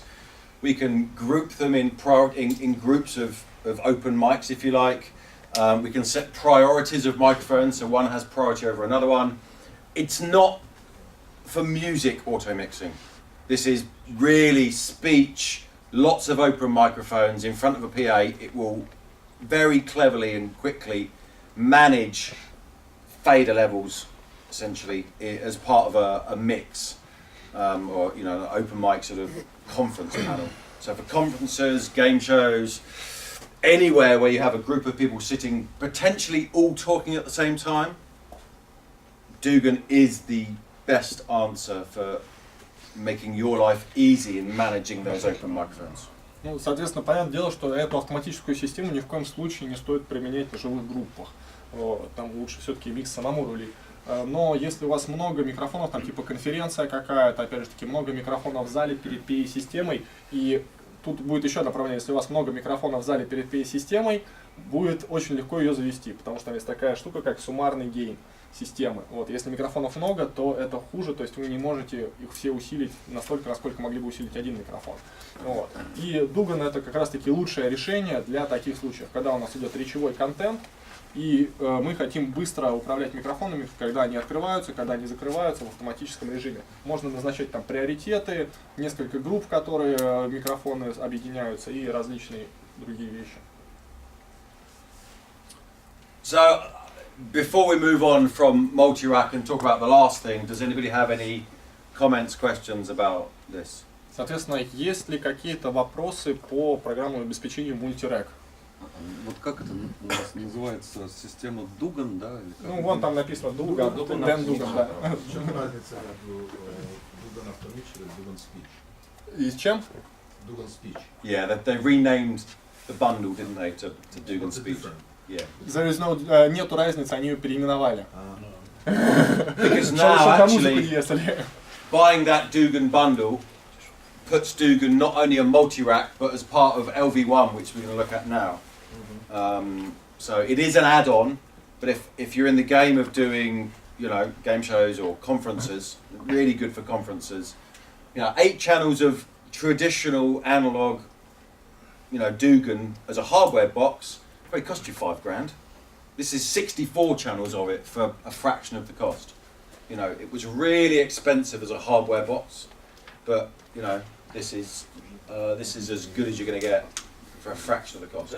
Ну, соответственно, Musical хорошо, это тоже можно использовать. ну там да, если у вас тоже выходящие и заходящие микрофоны, в принципе.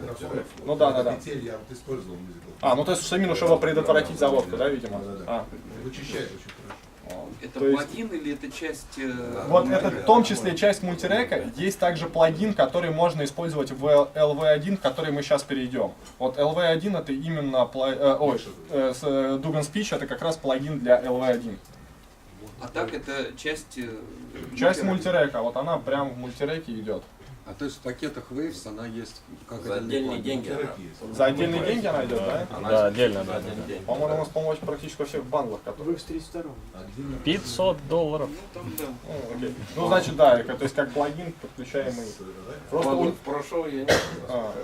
Просто у него особенность именно, то есть это такой специфичный плагин, потому что он у вас не вставляется в линейку, а использует выходы линеек. То есть он такой... Он как сам Скрытый. сам по себе, он не Да, идет, он- что-то сам. Он такой, он особый, короче, особенный. Maybe we do a small break? Yeah, I was going to say there's one more sort of section left, so maybe we'll take 10-minute break now, so everyone can. It's quite warm in here. Everyone can grab a water and then we'll crack on and do the last bit.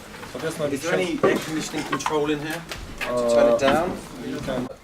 This is, I think, in some respects, the best bit of it. We save the best till last, only because I think it is the most different, unique part of what we offer when you compare it to other products on the market. So we are now going to talk about LV1, which is Waves' real-time mixer platform using the same SoundGrid hardware, SoundGrid server, SoundGrid I/O. Соответственно, спасибо всем, что дождались последней части. Напоследок мы оставили самое интересное, то, что отличает платформу SoundGrid от ее конкурентов. Это использование платформы в качестве прям реально миксера, то есть с возможностью подключения контроллеров и управления этой системой. Соответственно, программное обеспечение, которое мы будем использовать, называется LV1, LV1. И сейчас мы перейдем к этой части. So we all understand what a digital mixer environment consists of. There is some sort of engine that processes the audio. We're going to have some I/O. Maybe we're going to have some faders. The same components you would find in a DiGiGo, in a Allen Heath, in a Midas, in a Soundcraft. They all do the same thing in many respects. Is that agreed? Yeah? Соответственно, из чего же состоит цифровая микшерная консоль, цифровой пульт? Это engine, который обрабатывает, собственно, звук, маршрутизует сигналы и занимается тем, чем должен заниматься. Это, соответственно, порты входа-выхода различные, как уже говорилось, там аналоговые, AES, MADI, еще что-то. И, собственно, элементы управления, фейдера, энкодеры и прочее. В принципе, так можно рассматривать любую существующую на рынке консоль. У всех есть какой-то блок обработки, элементы управления и порты ввода-вывода. But if we think about a traditional console, and especially not just your country, but you have a very large country where for touring acts, moving from here to Vladivostok or wherever, big distances involved, which if you have a traditional console can be very expensive to move. You know, it's just a big beast to move about, and it's expensive to move. Соответственно, если мы ездим по стране с туром и хотим работать на той консоли, к которой мы привыкли, в том, то, что по-английски называется environment, то есть в той экосистеме, к которой мы привыкли работать, у нас есть два выбора. Либо купить себе консоль и ее возить. Это, конечно, хороший вариант, но он очень дорогой. Во-первых, сама консоль стоит немалых денег, и ее перемещение стоит тоже очень немалых денег. Либо искать консоль в прокате. Но не всегда в прокате, там, куда мы приехали, есть та консоль, которую мы хотим. Опять же таки, ее там нужно везти, либо искать другого города, что, опять же, лишние деньги и прочее. Что нам предлагает SoundGrid для решения вот этой задачи? The other problem, I suppose, with a traditional mixing platform is that, say you're a touring act and your artist, I don't know, whoever it is, Madonna, wants to go and do a vocal to a track for a TV show. You either take your entire control package, big console with you, or you go and rent something small or convert your session. You can't just take part of your console with you. You take all your console, or you have a different console for a smaller gig. And that could mean it sounds different, or you can't use the same preamps, or you have to rebuild your session with different plugins or different processing. You don't always have the luxury of having everything with you. Ну, соответственно, второй вариант — это ваш артист едет куда-то на, не знаю, соло-капельное выступление, там, записаться на телевидении, еще что-то, и вам как бы нету необходимости иметь всю полную консоль, на которой вы привыкли работать с этим артистом. Но вы хотите иметь какую-то часть консоли. Вот вы хотите иметь вот эту обработку, к которой вы привыкли, и вот этот вот преамп, причем вам нужен один канал. Нельзя взять консоль, отпилить, у нее один преамп и обработку. Вот. Придется либо брать всю, либо опять искать младшую версию, которая не факт, что поддержит все то, что вам нужно по количеству обработки. Может быть, у нее другие преампы и прочее. То есть уже, опять же, какие-то компромиссы нужны. So, in talking about LV1, an LV1 is just a mix platform, just like an SD5 or a Pro 2 or whatever it might be, but it's broken down into its component forms. So, the engine is our SoundGrid server. 2U box with a PC inside it. We know what that is, we've been talking about it all day. The I/O on our SoundGrid network is modular. IOXs, Ds, Ms, MGBs, whatever we want to use out of this array of hardware, we can choose. The faders, if you want to use them, connect via USB. They're very easy to pull your system apart, to move it or to transport it, and very easy then to put back together at the other end. Соответственно, LV1 или LV1 — это именно платформа для цифрового пульта, которая вам позволяет разбить ваш пульт на части и использовать какие-то отдельные блоки. В качестве основного engine блока будет выступать уже знакомый нам сервер какой-либо. В качестве портов, ходов, выходов, опять же таки, это может быть и AUX, и D-карта, MGB-карта, то есть то, что нам нужно. Мы набираем те порты входов, выходов, которые нам необходимы. В качестве управления мы, фейдеров или каких-то других контроллеров, мы можем взять любой из множества представленных на рынке USB-контроллеров или MIDI-контроллеров, которые можно подключить к компьютеру и управлять нашей DO-консолью. То есть мы получаем такой цифровой пульт, который можно распилить на части, на те, которые нам необходимы в данный момент. So in reality, you might have a full setup mixer touring system with multiple touch screens and faders and all of those sort of things. But if you need to go and do a flyaway gig, you could just take your laptop and an iOS, for example, and have the same quality I/O, exactly the same session, the same plugins, everything the same, but just in a different package. So you could take maybe, one colour pen, you could take maybe just one of these with you. We don't need the faders. We're going to run it actually on our laptop instead of our desktop PC. All of these sort of little changes don't affect the session, the sound, the plugins, the quality of the audio, the latency. It's just about your control. And that is where I think LV1 sits very differently to every other mix platform there is today. Ну и, соответственно, то, какие части мы возьмем из системы. Например, мы можем взять просто ноутбук и сервер, который SJS, то есть который сразу с портами входов-выходов, и уже иметь полноценную, не совсем полноценную, потому что без фейдеров, но некоторую консоль, с которой можно работать небольшие мероприятия. Это всего лишь ноутбук и двухюнитовое оборудование. При этом у нас остается все то же самое. Наша сессия никоим образом не меняется. Наша обработка никоим образом не меняется.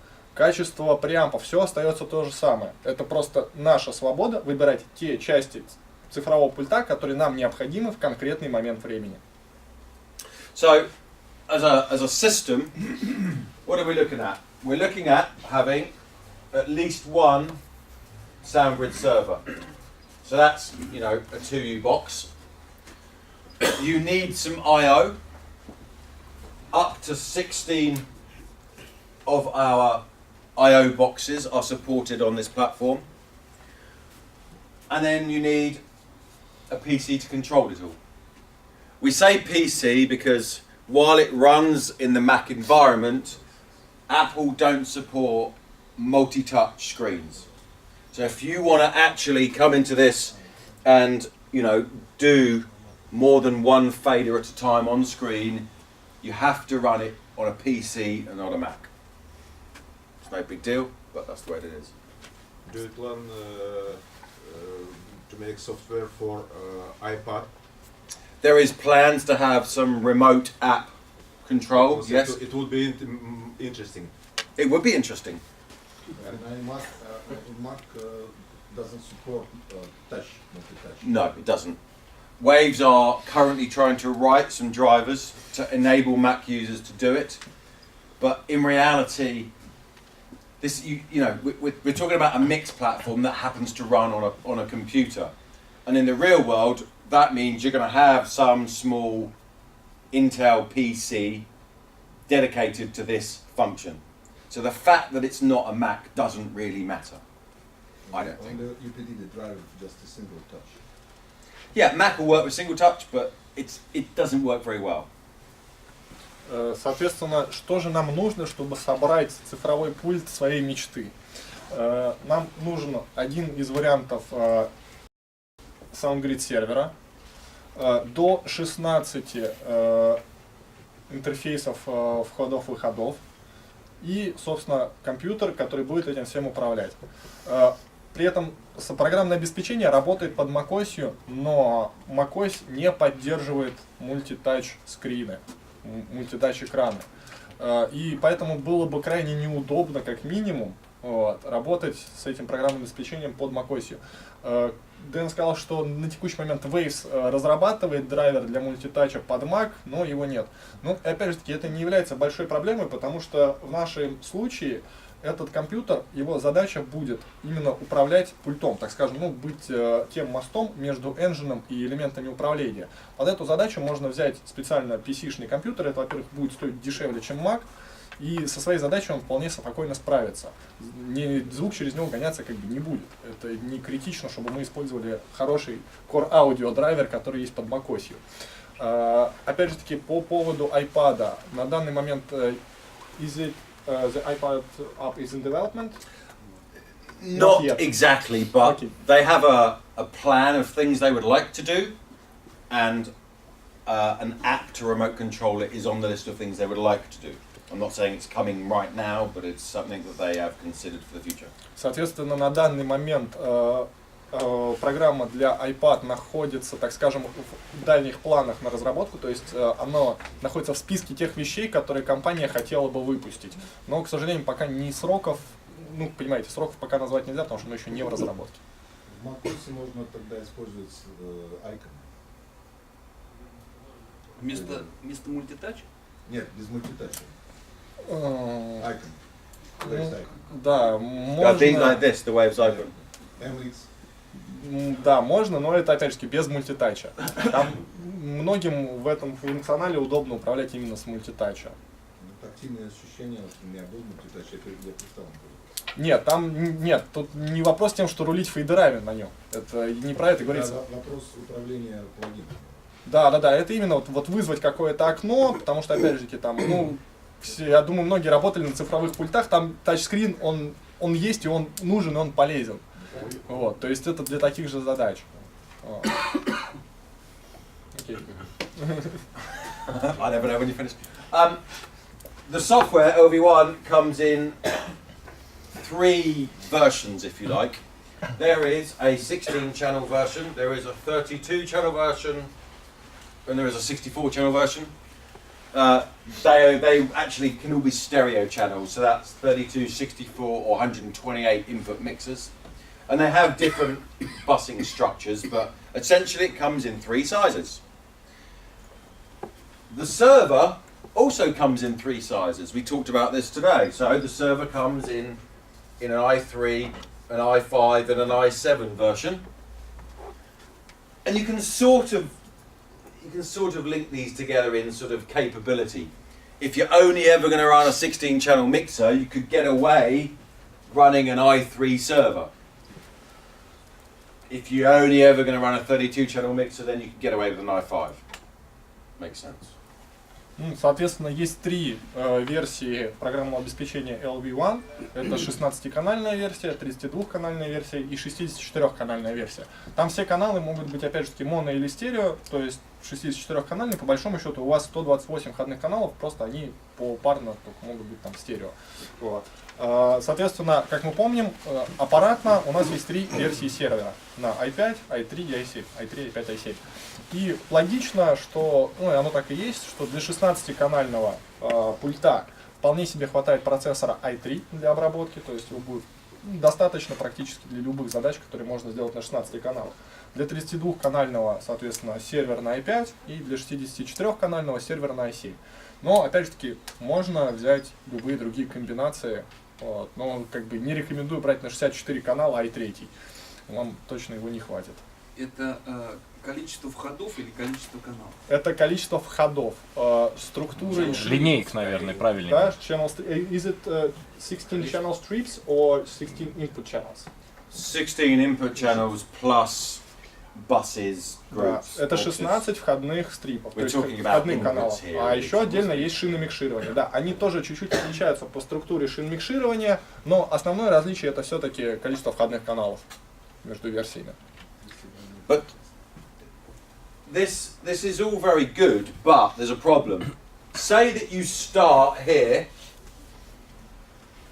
and then you decide you like it a lot and you want more channels. You've bought the wrong server. So like I said earlier, if you're going to go down this route,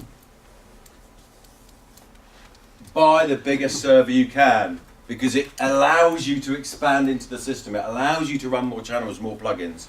If you only buy an Impact server, you've limited yourself in hardware, even though you could run more software. So again, it's about just thinking ahead a little bit. I know this is going to cost you more money, but if you buy that, you've wasted a bunch of money, because you're going to want that a year down the line. You really are. So just a little warning, I suppose. When you all rush out and buy LV1 licenses later today, make sure you buy the right server to go with it. Соответственно, даже если вы для начала хотите купить минимальную комплектацию, и вы возьмете 16-канальный LV1 со самым слабым сервером, который Impact, то в дальнейшем как бы апгрейдить софт, во-первых, это намного дешевле, чем апгрейдить хардвер, а во-вторых, ну, он у вас не то чтобы пропадает. Его можно там использовать, когда не нужен полноценный. А вот с хардвером, если вы купите связку, соответственно, 16-канальную и i3, а потом захотите 64-канальную систему, ну вот, она вам понравится, то, как это работает, а многим в мире нравится, и вы решите, что я хочу развиться, вам придется докупать более мощный аппарат, ну, более мощный сервер сам. Ну, вот, и слабый сервер у вас будет, ну, как бы проставить, потому что вы его никуда уже не пришлете к 64 каналам. Он, конечно, заработает, но вам не хватит мощности процессора для обработки нормальных 64 каналов. Именно поэтому в самом начале мы сказали, что вот сервер, да, то есть само сердце системы, лучше брать, если бюджет позволяет, то максимальное. Меньше, более простой сервер в резерв более мощного. Is there an option to put like an Impact server as a backup for an i5 server? You can run 2 different servers as your primary server and your backup server, but you've got it the wrong way around. If you have 2 servers, primary and slave, secondary server. Redundant. Second? Redundant server, yeah. If you have 2 servers that are different, what you want to make sure is if your backup has to take over, it can do everything that your main server can do. So if you had an Impact server and a server 1, you'd make the Impact server your main server, and you'd make the backup, the redundant server, the better server, so that if this one fails, this one is guaranteed to be able to do everything the other way around. If you went the other way around, you start with your big server and you fill your session up. If that server has a problem, you've only got a little server to take over, and it may not be capable of running all the same audio. So yes, you can have two different servers, but you make the weaker server your primary server. Соответственно, да, можно использовать два различных сервера, например, на i3 и на i5, но в этом случае основным, то есть primary сервером должен быть тот, который более слабый, например, на i3. Потому что в случае, если что-то пойдет не так, и у вас ваш основной упадет, необходимо, чтобы redundant сервер, то есть запасной, имел возможности перехватить все каналы. Потому что если он будет слабее, а вы заполните свой более мощный i5 сервер, так скажем, ну не по самую грань, а больше, чем может i3 потянуть, у вас часть каналов отвалится. И это не то, для чего делается redundant система. Вот. Автоматически подходит? Да, redundant приключится автоматически. Соответственно, если у вас два разных сервера, primary ставите тот, который более слабый, redundant тот, который более мощный. А выпадение есть при переключении? Are there blackouts while switching to? Yeah, you'll lose audio for maybe a second, Где-то на 2 seconds. Depends on the size of the session, depends on the plugins, depends on lots of things. But by the time that you've realised, oh shit, the sound's gone off, it's all a bit quiet, and you've gone, it's probably come back on with the second server, and you can breathe again. That's the reality of it. And the same actually in multi-rack. The redundant server, if the server goes off, it will switch to a backup server, but again there is a short period of silence. A short period of silence is much better than a very long period of silence and an unhappy artist on stage. That's the difference. Да, при переключении на запасной сервер есть задержка. Величина задержки зависит от сложности сессии, от количества плагинов и от множества факторов. Ну, то есть там 1, 2, 3 секунды где-то. То есть как раз ровно вот у вас пропал звук, вы успели понять, что все пропало, открыть кирпичный завод по дороге, и в этот момент все вернется назад. Вот, примерно. То же самое для мультирек, соответственно, верно. The other thing on that sort of if shit goes wrong is if your PC, the controller goes wrong, the server continues to pass audio exactly as it is. And when it comes back online, it will allow you to choose when it reconnects. Because at the point of reconnected again, you may lose audio for a second or two as it resynchronizes itself with the server. But at least if the host crashes, the controller crashes, audio continues to pass. That is the same in multi-rack, it's the same as a DiGiGo desk recovery series. Audio continues to pass, and when it reboots, this system says, now I want to reconnect, you get the choice, and at that point you're in control. It's not just going to come up and trash your audio. You know, audio of some description with plugins just passing as it is will do just nicely. Соответственно, так как у нас компьютер это отдельное же устройство в системе, именно компьютер, который управляет, то если у нас падает компьютер, ну, с компьютерами, как мы уже вначале говорили, такое бывает с ноутбуками, может у вас Windows захотел обновиться, вот, в современных реалиях это большая проблема, то звук продолжит работать, даже если компьютер выключился. Вот то, что было настроено, оно продолжает работать. К сожалению, ну, то есть так просто есть, момент переподключения компьютера к системе, звук на какое-то время пропадет. Но система, когда вот у вас компьютер загрузился, вы его опять подключили, у вас LV1 спросит, в какой момент ему переподключиться. То есть у вас упал компьютер, вы его перезагрузили, все сделали, подключили, дождались, пока можно пожертвовать там каким-то временем для синхронизации, соответственно, компьютера с системой SoundGrid, нажимаете кнопку, только после этого звук пропадает и система начинает синхронизироваться. То есть это ваш выбор, когда вам произвести эту синхронизацию, а не так, что компьютер перезагрузился и сам решил, что звуку пора прекратиться. Нет, тут вы властелин в этом вопросе. Звук пойдет раньше, чем появится контроль. Звук пойдет раньше, но он все равно пропадет на какое-то время. Да, то есть даже при рестарте, я просто знаю, он появится раньше, чем появится контроль. ну, там на самом деле система близкая к тому, что в SD-серии, там тоже так же. То есть те, кто работал, да, тем, кто работал с DiGiGo SD, там при перезагрузке происходит короткое очень выпадание звука, а контроль, да, поднимается дольше. We are ready. Okay, so I think, look, we all understand what a mix can do. You now understand a bit about the technology. We've been talking about it all day. What I'm going to do is I'm going to have a quick demonstration of this to you, which hopefully might prompt some questions or whatever. And then people, I think the best thing is people can come up and have a play with it, because it is an environment that actually is so familiar. On one hand, it's just like every other digital mixer you've ever worked on, but mixing on screen, on touch faders, and some of those things just feel slightly different. So I'm going to do a quick demonstration of this, and then I think, you know, you've heard enough of me talking today. You can probably come and have a play, and we can have a sort of a little discussion around the console. Соответственно, концепцию по аппаратной составляющей мы уже сегодня долго обсуждали, и, как я думаю, надеюсь, вы поняли по предыдущим двум пунктам, она очень схожа, неважно, как вы используете систему. Поэтому мы сейчас вкратце покажем, как настраивается именно LV1, как вот завести консоль, после чего пригласим вас по самим потрогать, посмотреть, поиспользовать, как это чувствуется, именно вот управление с большого тачскрина, с малым количеством фейдеров там или какие посмотреть, как это выглядит, потому что ну, ощущение действительно немножко другое, в отличие от использования полноразмерной консоли.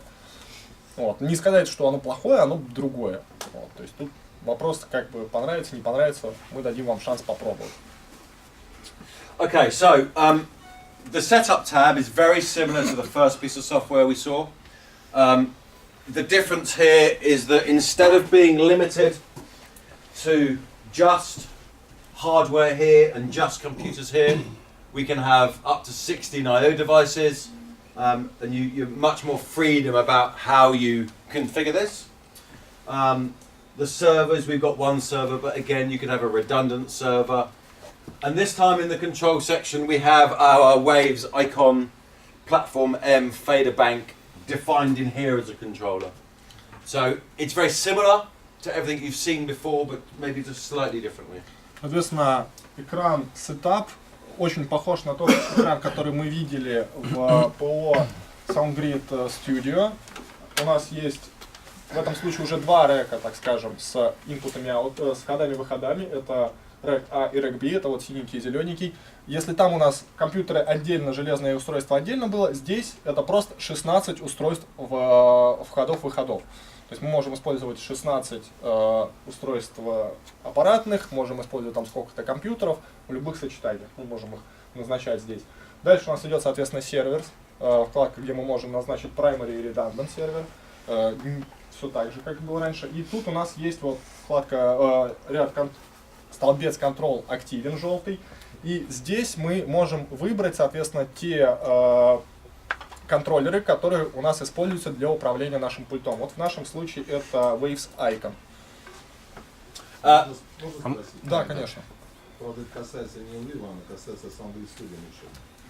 До сих пор там не поддерживается MIDI-протокол для Icon.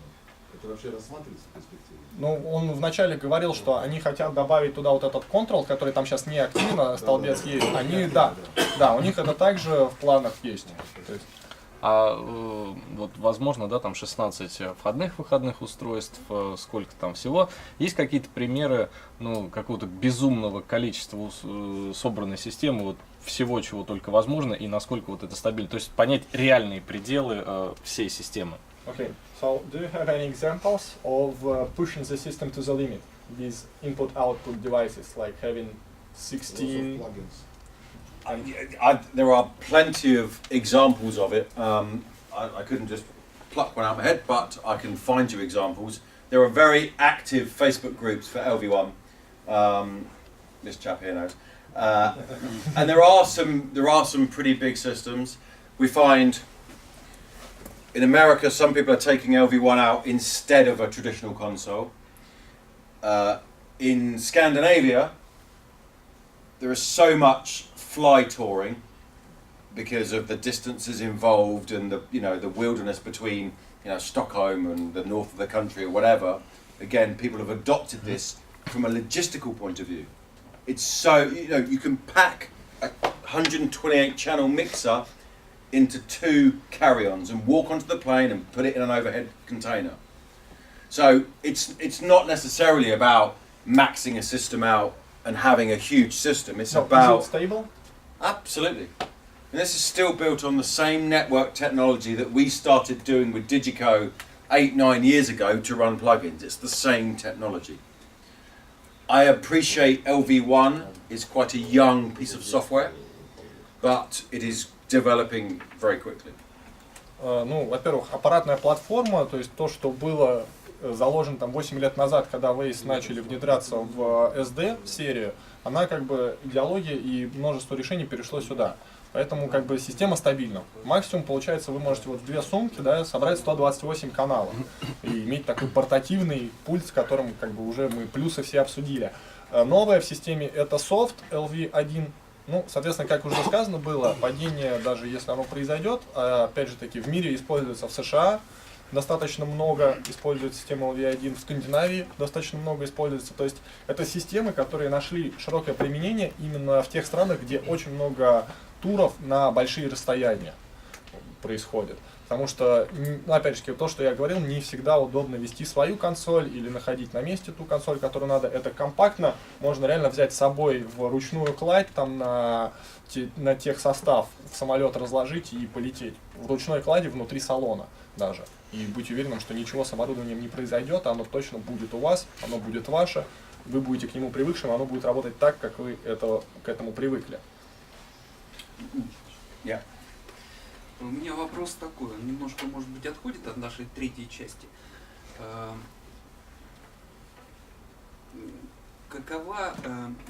Вернее, скажем, каков смысл в том, чтобы, допустим, консоли, которые стоят там много миллионов наших русских рублей, или там, допустим, SD7, еще подключать внешнюю обработку в виде wave-плагина? Вот насколько это оправдано? Okay. So, a bit out of our thing question, but I think it's fine. What about connecting SoundGrid server to an SD console, like SD7? Mm-hmm. Is there any point of doing so, because there are a lot of plugins for SD7? Why would people do connect SoundGrid servers? I think the server on an SD7 gives engineers a choice of tools. I personally, I work for DiGiGo, I know the SD7 very well, I don't see the benefit. But if some engineer wants to take, modelled plugins and try and recreate what an artist has done in the studio, that's their artistic choice. And we're not going to stand in their way. We provide the tools, and engineers like you guys decide which is the best tool for the job. We did it originally because Avid came along, and Avid had a plug-in based platform. Their console sounded like a bag of shit without plugins, but no one sort of cared about that. And so engineers went, hold on, Avid can do plugins. DiGiGo, why can't you do plugins? So we had to come up with a way of doing plugins. And the Wave SoundGrid platform gave us the technology of doing it, their DSP, and as a single manufacturer, they had the biggest selection of plugins from anybody. So they were an obvious partner. I'm not saying that, you go to a gig and do you ever stand there and go, yeah, I like the vocal, but I wouldn't have used that EQ, I would have used this EQ.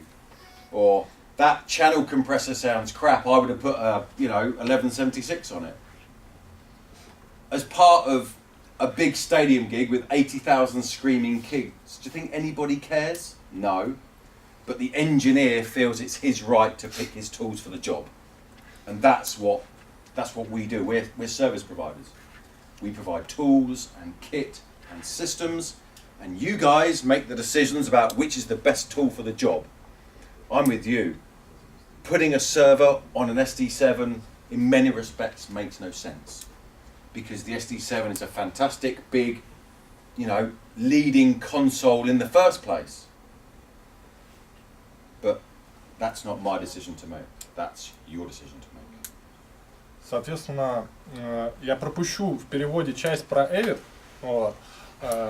You don't have to be so rude about Avid as I No, was. I want. Вот. Но в целом это сделано, ну то есть такая возможность есть для того, чтобы дать свободу звукорежиссеру. То есть Дэн, я полностью с ним тоже солидарен, считает, что SD7 это законченная консоль. Ей не нужны эти плагины для того, чтобы на них отработать стадион. Никто на стадионе в 80-тысячной толпе не будет выслушивать, какой ревер, какой компрессор у вас стоит на, не знаю, на каком-то канале, да, там, на басу, еще где-то, неважно. Во-первых, никто этого не услышит, вот. А если будет реально стоять и выслушивать, ну, такие люди вряд ли ходят реально на стадионы, чтобы слушать музыку. Да, они туда ходят работать. То есть, но опять же, есть звукорежиссеры, которые привыкли. Ну, вот привыкли они использовать конкретный компрессор у Waves. Вот просто из Waves плагинов, да, и вот они знают, что вот мне нужно накрутить вот это, чтобы оно звучало вот так. Вот. И, ну, это опять же, я тоже таких людей я понимаю. То есть мне очень тяжело было, когда я наоборот к студийщикам приходил, у них там вот этих вот, короче, 1000 это, я привык, вот у меня там есть компрессор, да, я его кручу, и мне нормально. Вот. А у них типа, а вот давай вот этот компрессор, а давай вот этот компрессор. Какая разница? Вот. То есть тут в DiGiGo дает свободу. Если вы хотите, вы можете подключить Waves и использовать вот как так скажем, по принципам Avid, да, то есть вот есть консоли, есть плагины. Вот. Но опять же таки, мнение Дэна, мое и, видимо, части аудитории, раз такой вопрос возник, что это не является обязательным. То есть тут вопрос удобства, да. Не все можно сделать на обычной консоли, то, что можно получить на плагине. Вообще не спорю, конечно, но тут именно вопрос того, что это за шоу, и опять же таки на стадионе реально, ну, не делается такое, там не получится того качества, где можно это реально сильно разобрать. Возможно, ну, тут вопрос, как отличается опыт работы. То есть у меня не было опыта, что мне не хватало SD7. Да, вот если студийщик хочет получить такой же звук, как в студии на площадке, но нужно понимать, что это такая задача очень странная, потому что вот именно как инженер, который проектирует звуковые системы на площадках, могу сказать, что звук, который на фох, и звук, который в 10 метрах от фох, это звук в той степени разный, что использование студийного вот этого вот доскональности там не, ну, его нельзя там получить. Понятно. В целом на всей площадке. Большие разницы. Да. А? Не в той же мере, как в студии. Зависит, как настроить плей. Ну да, то есть вот я говорю, есть разные подходы. DiGiGo дает свободу выбора. Хотите, используйте, не хотите, не используйте. Я понял, собственно, я и не оспариваю это, я просто, меня удивляет тут, скажем... Ну вот есть человек, который считает, что я абсолютно согласен, да, что... Нет, я вот, как бы, ну, представитель бюджетной сферы нашей, нашей области, мне сейчас вот очень интересно LV1. Очень интересно, потому что это действительно компактно, и это я действительно услышав, увидев и готов подтвердить фразу. Я хочу попытаться сделать на площадке звук, который я делаю в студии. Вот. Ну, да, это не райдер. Уточняющий вопрос по поводу выпадений в звуке если какой-то компонент системы вылетает, выключается провод, что-то происходит. Происходит выпадение во всем тракте или только со связанными устройствами? Okay. So if a component like input-output car extension falls out of the system, the sound will be corrupted in all of the system or only affecting this? Only that device. Только это устройство. Sorry, go. Yes. Чтобы выпадение в записи, например, не было, все мультитрек пишется. Там, не, ну если у вас выпала плата, с которой у вас пишется... Нет, это понятно, да. А если просто управляющий компьютер, а на другой пишется, что будет ли при этом выпадение в записи? Нет, звук будет, да, транспорт не зависит никак. Да. Планируется ли использование в качестве управляющих консолей специализированных устройств других производителей, поддержку, точнее, специализированных устройств других производителей, то есть, скажем, знаю о существовании Там у Мэки, у Presonus, у того же дизайна, то есть это контроллеры, которые сами звуком не управляют. Да, я понял, я сейчас только как So is it planned to implement the ability to use third-party control devices? Currently, you can run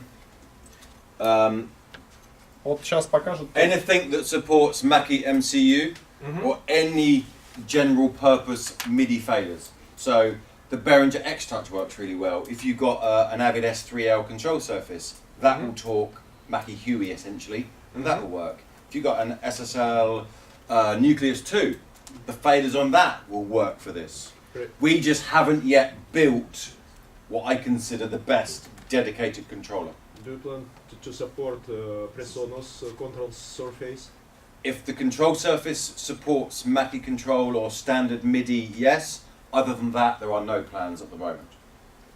На данный момент реализовано подключение устройств, которые поддерживают протокол Mackie MCU, по-моему, называется. Mackie MCU он, по-моему. Вот.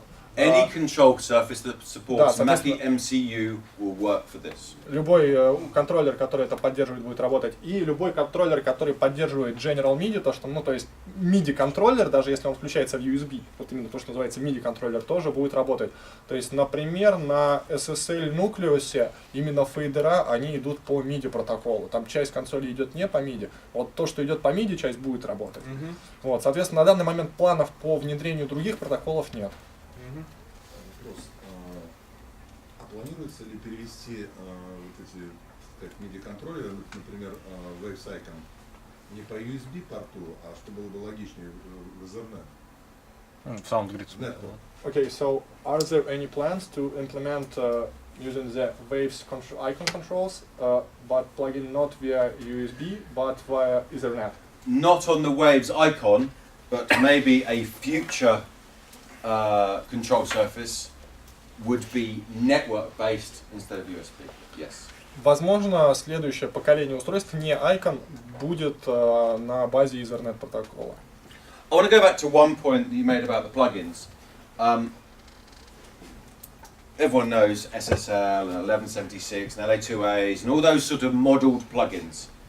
And in many respects, I don't see the benefit of choosing those plugins over standard channel EQ, channel dynamics.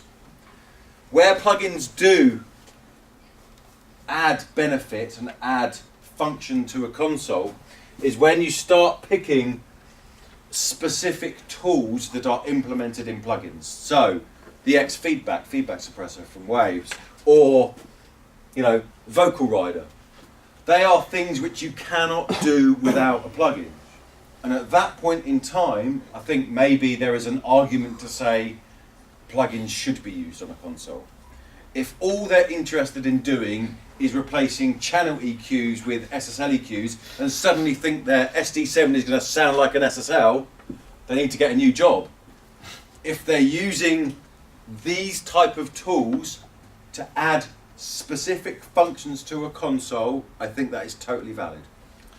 Ну, соответственно, возвращаясь вот к вопросу использования дополнительного сервера к SD-консоли, да, SD7, как у нас было в вопросе, да, ну, опять же, да, мы к этому пришли в дискуссии, что да, есть набор плагинов, которых просто нету в SD7, да, то есть там фидбэк-супрессора, Vocal Rider, ну и прочее, вот именно очень специфичные такие плагины. Это, да, это, так скажем, то место, где даже Дэн согласен, что имеет смысл, да и я тоже тут нельзя не согласиться, что да, тут нужно брать сервер, потому что вы тогда будете иметь минимальную задержку в этой обработке, а не использовать его на ноутбуке, хотя, в принципе, Саша делает, и не только Саша делает, и оно тоже работает через ноутбук, вот, через UBMAD. Вот. Соответственно, а вот если вы хотите заменить, если у вас желание сделать так, чтобы ваша SD7 звучала как консоль SSL, заменив все графические всю параметрику вот SSL на Waves, там компрессора, ну, в общем, Дэн сказал, вам нужно искать новую работу, потому что DiGiGo в этом случае не станет звучать как SSL. И, в принципе, любой человек, который реально должен работать в профессии, должен это понимать, что это обработка, а есть еще куча другого железной части, которая не поменяется. Она дает значительную часть звука, особенно в аналоговых железке, которые мы пытаемся эмулировать. Я надеюсь, сейчас полный был ответ на все, что было до этого обсуждения. Поэтому они используют топовые консоли, все мировые звезды с Yeah. So the setup side, look, we've all looked at that. Mixer settings, you can see on the left-hand side your choice of size of mixer, 16, 32, 64, and various sort of console-style options about the way that you will interact with the console. We have to consider this a console, really, a mixer. What is the difference between a mixer and a console? There is no real. There is. A console is a big surface that contains all of the components. So it has an engine and screens and I/O built into one thing. This is a mixer. It performs the same function, but is modular, and I think that's the difference. So this is not a console; it's a mixer. Ну, соответственно, первый это вопрос, в чем разница между миксером и консолью. Вот, а ответ в том, что консоль это нечто в одном корпусе, что выполняет все функции, вот, которые мы обсуждали. А миксер это как раз таки набор модулей, поэтому LV1 это именно миксер. Дальше вот вкладочка Setup, которая открыта, которая как раз таки настройки нашего миксера задает основные. Здесь можно выбрать режим работы, там 16, 32, 64 канала, там, оптимизацию по ресурсам DSP по задержке, где производить выравнивание задержки, соответственно, на всем миксере сразу или по группам отдельно. Ну, там, я думаю, читать все умеют. Вот. Тут знание английского достаточно ровно в той мере, что вы знаете термины. The patch bay is very similar to the sort of patch we've been looking at earlier. I'm not going to describe it all in detail. Everybody knows how a patch bay works. Соответственно, патч в виде матрицы, по моему мнению, самый удобный вид. Поэтому тут тоже все понятно, останавливаться не будем. The show button gives you scenes, snapshots, your recall safes and your session management. So this is sort of a central just files and scenes sort of section. Соответственно, вкладка Show — это где у нас переходы между сценами записанными, соответственно, установка recall сейфов, то есть тех параметров, которые не будут меняться при переходе от сцены к сцене, и управление сессиями, то есть загрузка, сохранение. So really this interface comes down to 3 buttons and sort of the things that you're going to use regularly. There are 2 mixer buttons, and this is just like having 2 control surfaces on a traditional console. If I show you, I can drag Mixer 2 off into a second window, which I would put on a second screen, and now I have 2 work surfaces, sort of. Соответственно, 3 основные вкладки, в которых происходит работа с миксером. Это миксер 1, миксер 2 вкладки и вкладка Channel. Соответственно, миксер 1 и миксер 2 это вкладки, в которых у нас находятся фейдера, там и общий вид, соответственно, нашего канала. Можно вкладку потащить и выделить в отдельное окно и, соответственно, перенести на второй тачскрин и иметь в этом смысле, соответственно, миксер с 2 тачскринами. Да, можно 3 подключить и, соответственно, туда channel вытащить еще вкладку, допустим, и иметь сразу доступ ко всему то, что нужно быстро под рукой. The problem with this as an environment, if you like, really for me relates to this. Whether it's this one or a Behringer or a Presonus or a Avid, the moment you do this, you've given yourself potentially 32 faders across 2 screens. You're going to buy 4 of these? At which point you might as well go and buy a proper console. So many people that I do demo this to, they start with one of these, then they see this and they drag the screens apart, and then they throw this away, and they get very quickly used to mixing on screen. I think if you take this route, you're sort of missing the point a little bit. Yes, we're all used to mixing on real faders because that's what we've all learnt up to this point. But if you take this away and you're forced to mix on screen, you get used to it really quickly. And then actually people go, don't want this. I know it's a change of how we're used to working, but that gives you 32 faders. Which of those 32 faders is this going to operate?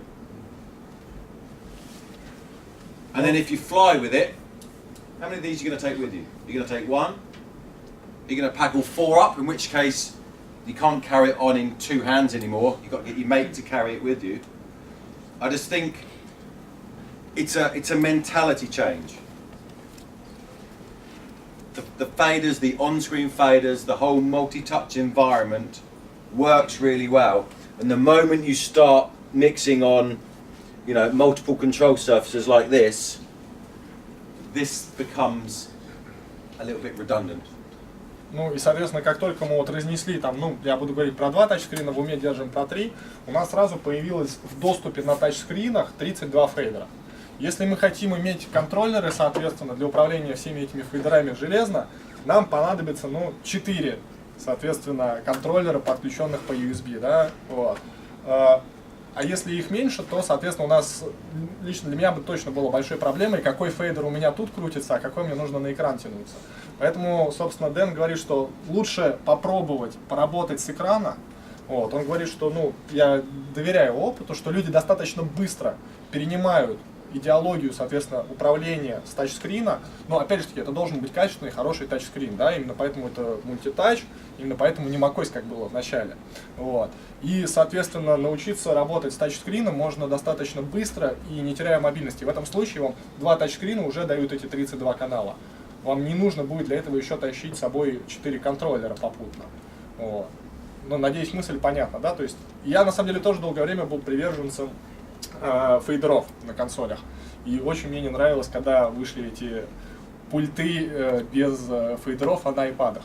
Вот. Но, то есть, попробовав, я знаю, как они работают, я знаю, как тут работает. Так вот, там помещается 8-10 каналов, да? Вот. Обычно 8, где-то бывает 10, по-моему, у кого-то. 12. Ну, 12 максимум, но 12 уже мелко на айпаде.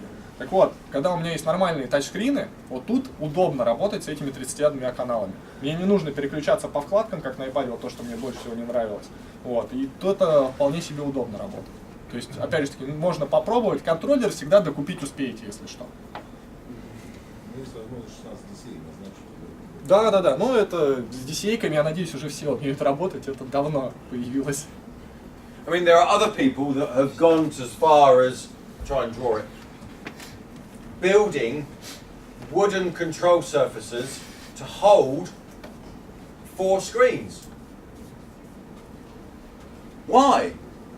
You've taken your portable modular mixer that you can easily transport and easily move, and you've encased it in a great big lump of wood, which is difficult to move, is expensive to move. If that's what you wanted, go and buy a DiGiGo.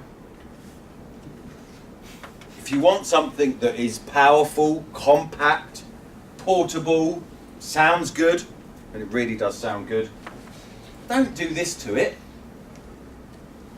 This is the point. It is small, modular, compact, rather than 50 kilos of MDF wood just to hold your screens.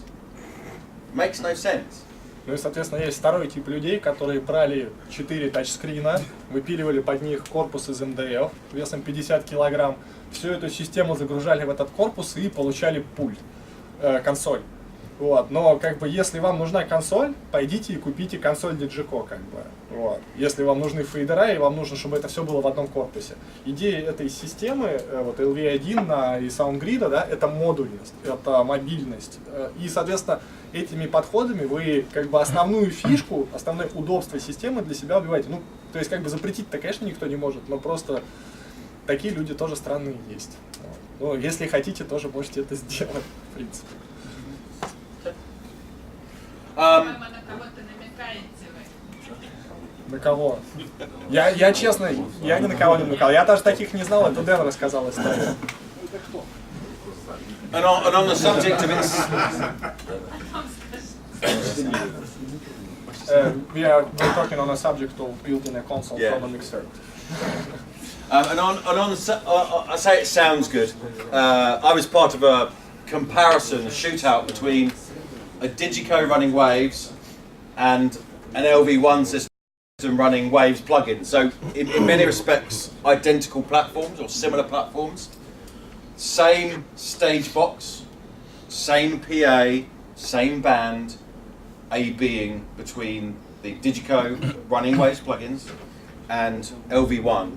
And I'm ashamed to say, me, Andy Robinson, who is an engineer that's been here a few times, James Gebhard, who mixed the Killers, we all preferred the LV1 platform over the DiGiGo.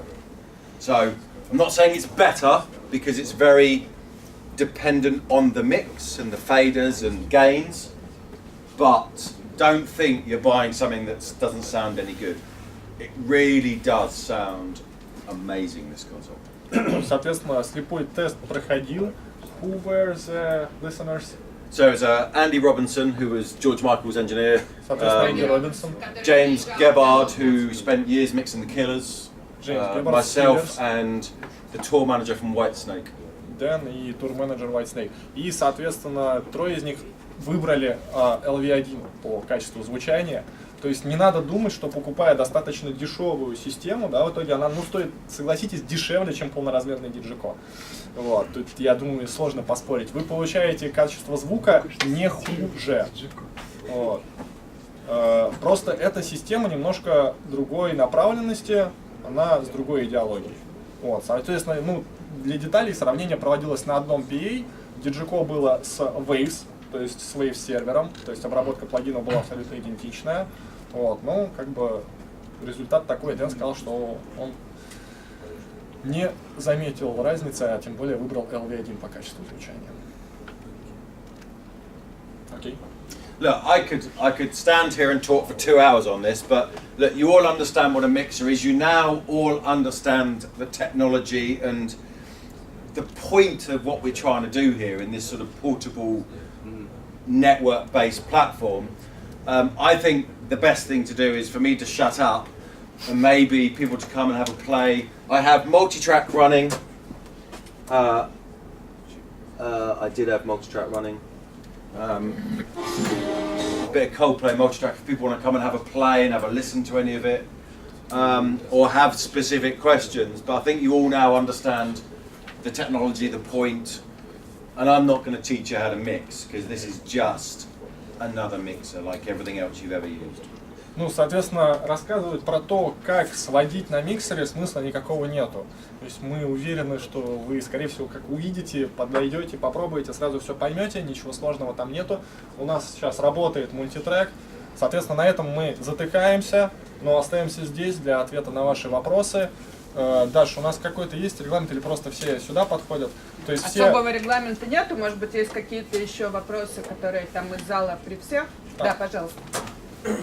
Как ведет себя устройство in-out, когда я, например, в слот добавлю другой IOX? У меня, допустим, был зашит один прибор, а я вместо него добавляю идентичный другой. Как себя генерирует? То есть мы железно, вот у нас было подключено в один, потом этот вытащили, такую же железку вставили. Okay. So if we had a system built in, everything tuned, and we take out one in-out device like AUX, take another AUX, plug it in the same place, how it will behave. So within this setup tab, we can obviously build a session based on the hardware we have now. We can also, I'll do it with the mouse, it's easier. We can also bring in devices which we don't have now, but are going to have in the future. So offline devices. Say you're sitting on an aeroplane, you need to prep a session, you can prep it and have these devices. If you have a device go down, so if I've turned off the IOX, that's simulated a failure. If I plug another one in that slot, I come in here, come to my network devices and pick out the list, my new IOX, all the patch, all the settings, everything associated with that device. Again, I'll have to check, but I believe that it replaces everything about one device into the next device. Ну, соответственно, важная идея в том, что вот именно слот, вот в этом вот... Сохраняет все настройки. Да, то есть если мы в этот слот ставим другое устройство такое же, то, соответственно, они туда перенесутся. Но по гейнам ему нужно уточнить. Similarly, if I have a device fail or the power comes out, if I repower it, it will automatically come back online, receive sync on the network, and pass audio within 5 seconds. Гейны сохраняют, если вы используете DiGiGo. Ну, вот, тот же самый интерфейс поставить, сессия у вас сохранена. Если поставить туда Apogee, например, карту, то вряд ли. Нет, если один, ну, в смысле, такой же девайс, но другой девайс. Ну, с другим серийным номером. У меня два одинаковых девайса, я сегодня использовал один, а завтра другой. Гейны не ведутся? Нет, если вы используете iOS с 12.2, то гейны сохраненные в сессии и поставить такой же iOS. Они вернутся, конечно. Ну, соответственно, вот полный ответ во всем. И да, важно, я не перевел, то, что можно выбрать устройство, которое не подключено. То есть офлайн, настроить его, а потом, когда подключите, ну, то есть там, опять же, можно нарулить офлайн-сессию, так скажем. Можно еще SoundGrid Connect. Вот, да, можно SoundGrid Connect использовать. Ну, то есть мы вас всех приглашаем. Я так понимаю, вопросы закончились? Есть еще вопросы?